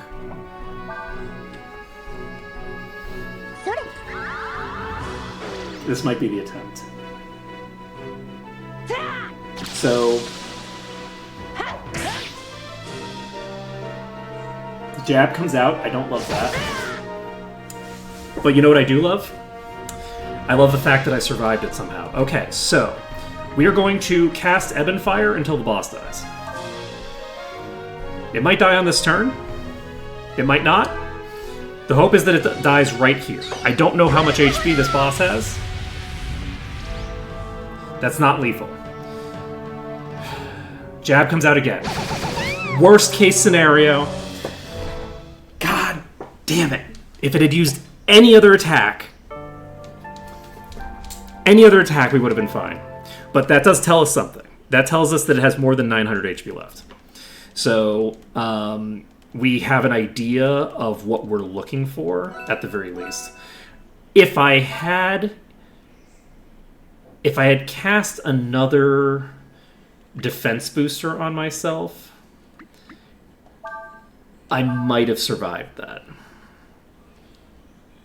But I don't really want to find out. It does a very variable amount of damage. You saw some of those hits were hitting for 300 and some were hitting for like 70.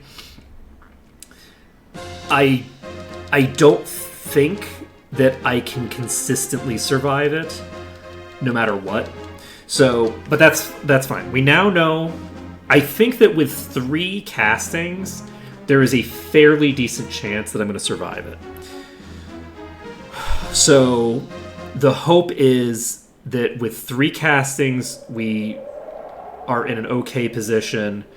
We get the 3 castings out, and then if we have to kill Quay, we have to kill Quay. That's really unfortunate that it used the jab twice in a row there. If it had let me get one more defense off before it started, like, actually killing me there, I feel like we could have made something happen there. Or if we just gotten better luck on that second hit, we could have gotten better luck there. But yeah, anything other than jab we would have survived, I think. And with jab, like, you see how variable that fucking damage is. The first jab hit us for nothing. Like, we took basically no damage from that jab. And then the second jab, just a couple of the hits, instead of hitting us for like 50 damage or missing, hit us for 300 damage. And I just have no idea why. I would assume damage variance. But it's a lot. It's a lot of variance. I think... But yeah, we should have this. We were within a very, very narrow window of having it on that attempt. It's really, really unfortunate. You know what's funny? We might have had it if we had the +9 defense. Nah, we probably wouldn't. It would have made a difference, I don't think. But it's nice to pretend.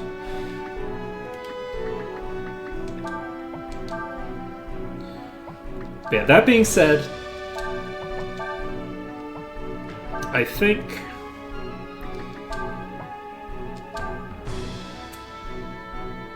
when we do the final run, I think it's gonna work out. I think that this is gonna go way smoother on my next run. I don't know when I'm going to do that run, but like I think that this is going to go way smoother with me having like foreknowledge of like, oh yes. No? What? No. Why would you do this to me? God fucking damn it. Wait, can I just run? I can't hit run, unfortunately. Fuck me. Okay, so fine. That means that you need to do something. I guess you can cast Barrier on yourself. You can't do anything to the boss yet. Let's just cast Barrier.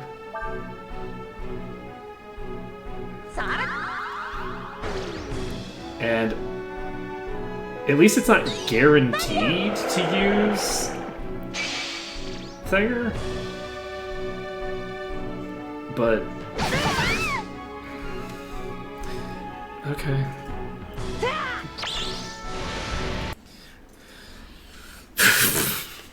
That was kind of crazy. You know what? I'm gonna go AFK for a second. I'll be right back.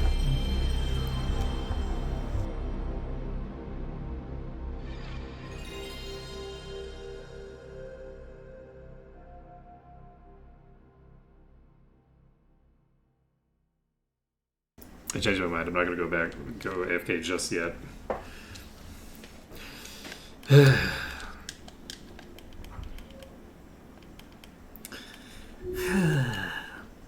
We're going to do one more attempt.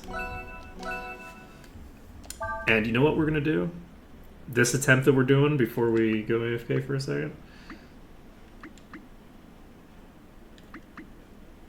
I believe it was this file, right? So we just need to get through a little tiny thing here. So we're basically just going to switch the party around a little bit.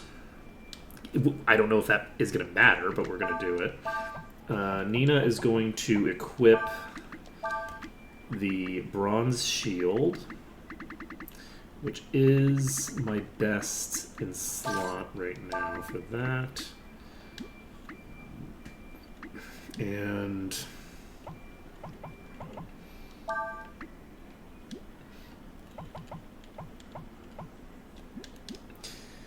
I don't think I need to worry about doing anything else. So yes, we're going to change our party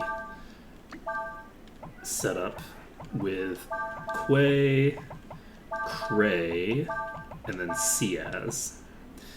This is going to be our setup. I don't know if it'll save because we're going to be switching to a party that only has Ryu in it shortly. But yes, we save here. We haven't changed anything permanently, so this should be fine. We do this, then we rest, then we have a little cutscene.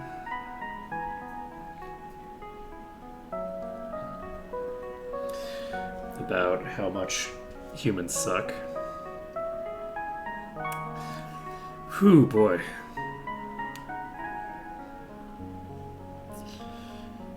So I feel like this is a fight that we could probably very consistently survive if we had the short skirt. And I should probably start taking some notes here. So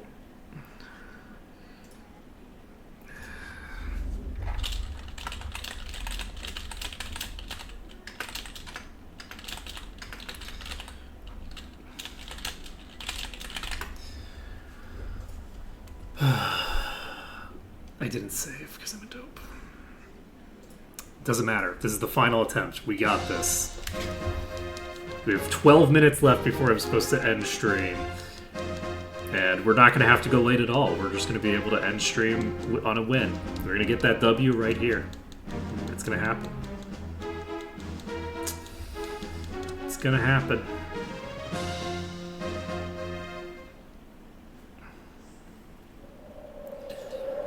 But yeah, having the ability to damage Quay, to do lethal damage to Quay, saves us a turn in where we don't necessarily know what to do after the dragon form goes down.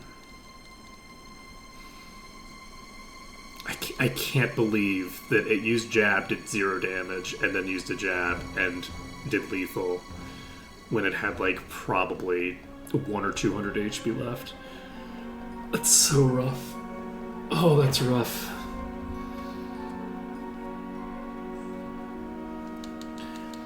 Okay. It is funny, we haven't seen Inferno in how many attempts? It's been like a lot of attempts since we last saw Inferno.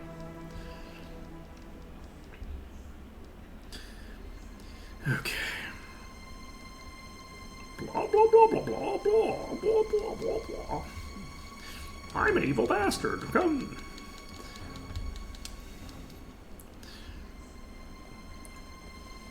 Let me make the other people who are trying to kidnap you look good by showing how evil I am.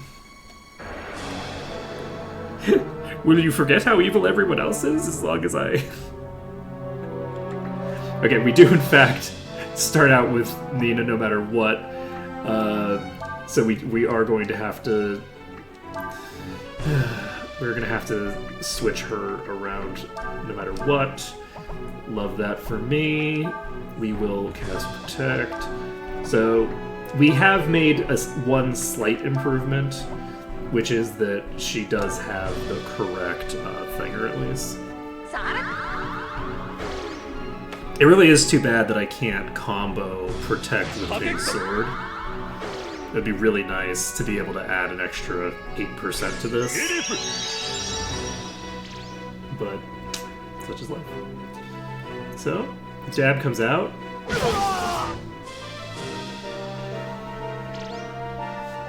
Sure, man. So that is not excellent for me.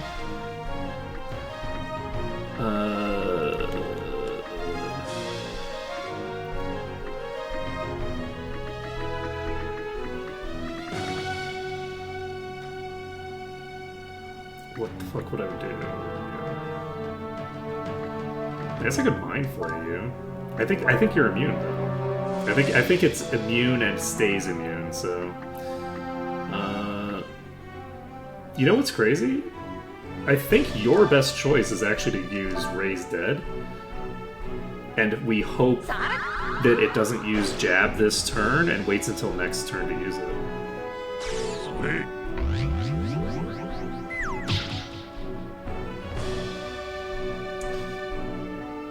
Because if it waits until next turn to use Jab, I might be able to just bring Cray to the front line, and then... or not. We'll just miss, that's fine. Inferno comes out. Okay, I don't love that for me. That's not lethal. But it's not good. Okay, you are going to cast, I guess, a heal, because you have nothing better to do. And then you're going to follow that heal up with Rejuvenate, because you also have nothing better to do with your time. Yeah, because the heal is not going to heal me enough. I'd love to cast a barrier with her, but if I can get one more...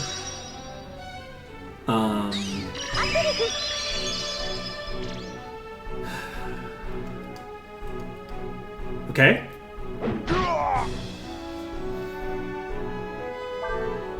King's Sword comes out. Barrier comes out. We're not going to be able to pick up both of them. Defense is now maxed out. Barrier comes out. This is the best case scenario for being able to survive. Inferno comes out. Don't love that. You know what? I changed my mind. I love that so much. Okay. And that's exactly enough. Perfect. So, Kaiser comes out.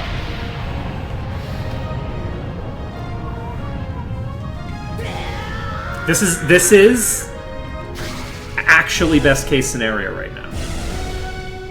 So the boss hasn't taken any damage yet. We're getting the first Kaiser Breath out right here. And then Nina already has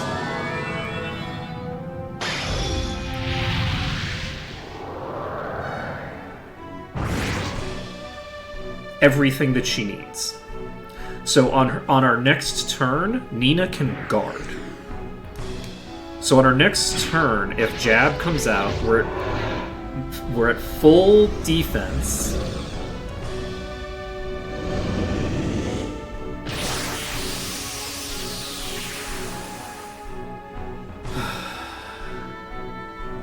And we'll be having damage further. So we get this Kaiser Breath off. That goes away. So we now guard. Kaiser Breath comes out again. This Kaiser Breath takes it down to low, but not 0 HP.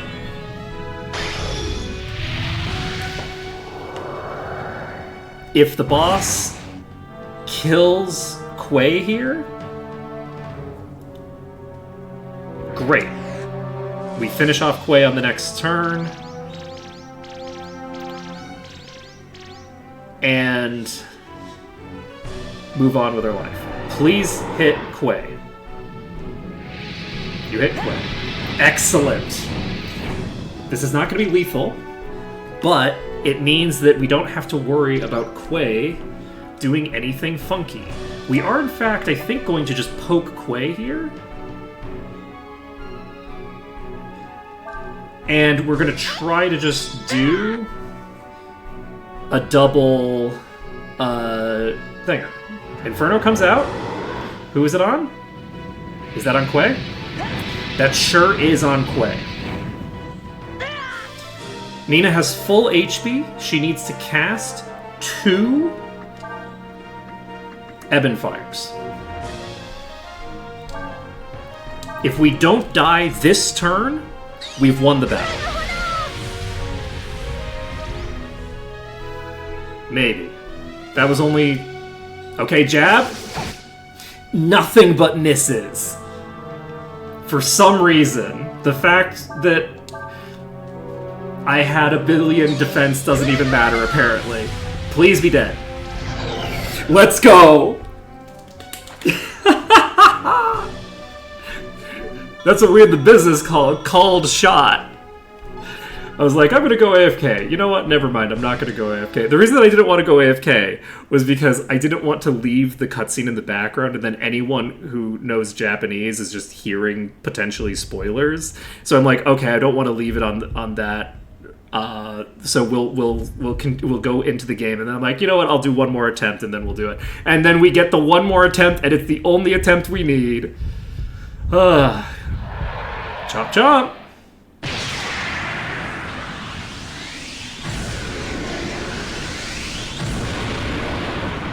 It would have been cooler if you ate him. That's fine. Well, that's fine.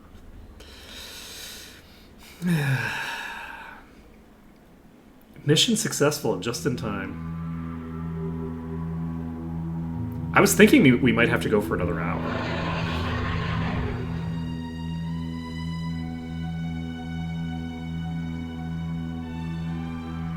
It's so funny how, like, massively, what is the thing I'm thinking of? Shit, what is that? The BattleTech anime. It's not Xenogears, it's the thing Xenogears is basically based off of Evangelion. It's very funny how Evangelion coded everything is. Like, this whole thing going on, I believe, is, like, very Evangelion. I could be wrong, maybe it's just Xenogears. What are you doing? Arrest them! Ha! Sup?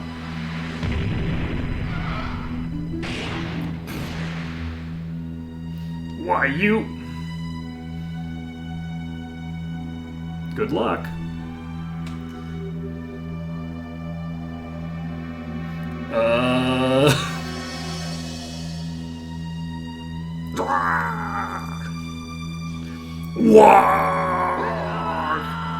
Oh!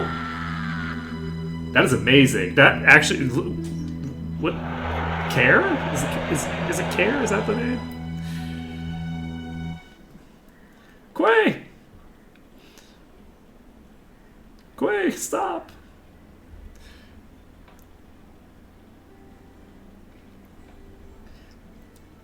Watching what happened, I knew that something was not right in the world.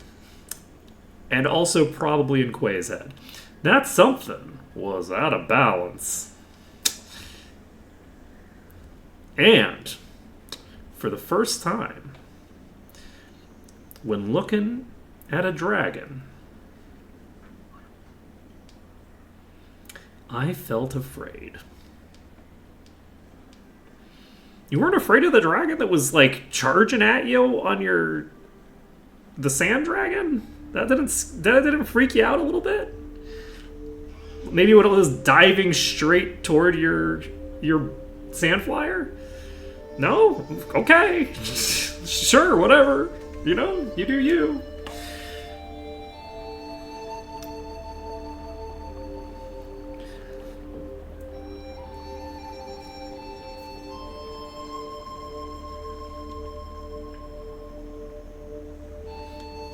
What are you still doing around here? What of the woman? She let herself be arrested so that you could get away. If she means anything to you, you get out of here now. Get! If them soldiers find you, all of us are gonna get in trouble. You gotta leave. Go on, get!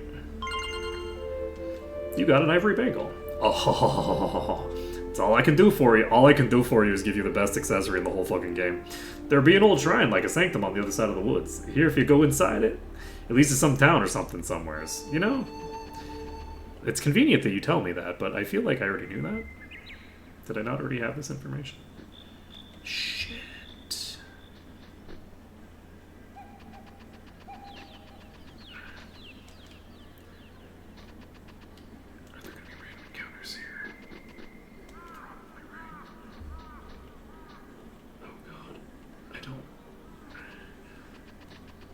so close. Oh well. Perhaps because of the influence of your, it seems to have become fond of you. I don't love this for me. I don't know where I'm going. Okay. We're not going that way. It's this way. Maybe there aren't any random. Please, just give me a save. That sounds like saving. We can save the game. Okay, so that's perfect because we need to end here for now. So we get 30 HP per step, 150 per turn, and it doesn't. Is that all it does? It doesn't give me any of the other things. So maybe an Ivory Bangle isn't as crazy OP as I was thinking it is. We'll see. All right. Well, that is going to be it for today. We have not only caught up to where we were, we have finally gotten through that whole section. So I'm not going to worry about the fact that Quay is probably going to hit level 5 here. I didn't realize I think there's like multiple dungeons here that are going to take a little bit of time to get through, which means I don't have any boss fights, but I don't have enough EXP to get through here. I gained a little bit more EXP actually on Quay than I did last time because the boss fight went worse. I got so many counterattacks on the ads, which meant that I killed like 3 waves of ads. So I'm not going to worry about that for like a proof of concept run like this. I'm going to lose out on 1 level that I would want it to be under. But it is also a level under Najomo, which I consider to be a perfectly valid level. Like it's fine. It doesn't really interfere with anything. Whereas like it's having a problem with like the Urshan section or this other section, the dealing with the fight that we just dealt with, would be more of an issue as like a proof of concept. So, with that being said, that was rougher than it needed to be. There was quite a few things that we could have done to make life easier for ourselves a long time ago, and we didn't do those things, so we had a harder time than we needed to have. But if we're doing a like perfect run at some point, then we're gonna be fine. When we're doing a perfect run at some point, we will not have the same issues. We will not have cut corners with things like the fairy place where we got them up a bit but then didn't really do anything with them. I'll have a better idea of how to use things like fairy skills because I feel like we'll basically just be in a way better position. We'll have a much broader pool of gear to play with because we'll have access to steel, and we should be able to do that section without too much difficulty. It looks to me like we're going to be getting... I think we'll have enough defense on Nina on subsequent playthroughs that if we can get up to 4... if we get up to the 3rd round, we should be fine. The 3rd round is the 4th stacking of defense. I think we'll be fine at that point and have very little chance of dying. We'll probably still have a chance to die, but not nearly as high a chance. And I think that we should have a fairly smooth pathway to victory in that fight on future attempts. We'll be able to do a lot of stuff. But that's going to be it for today. So thank you for watching. It's been an absolute pleasure. I hope this has been enjoyable for all of you. It's, when you're doing like the sort of practice run, when you're learning the route, if you don't know where to look for the information you need, sometimes you just don't pick up some things that would be useful. But later, folks.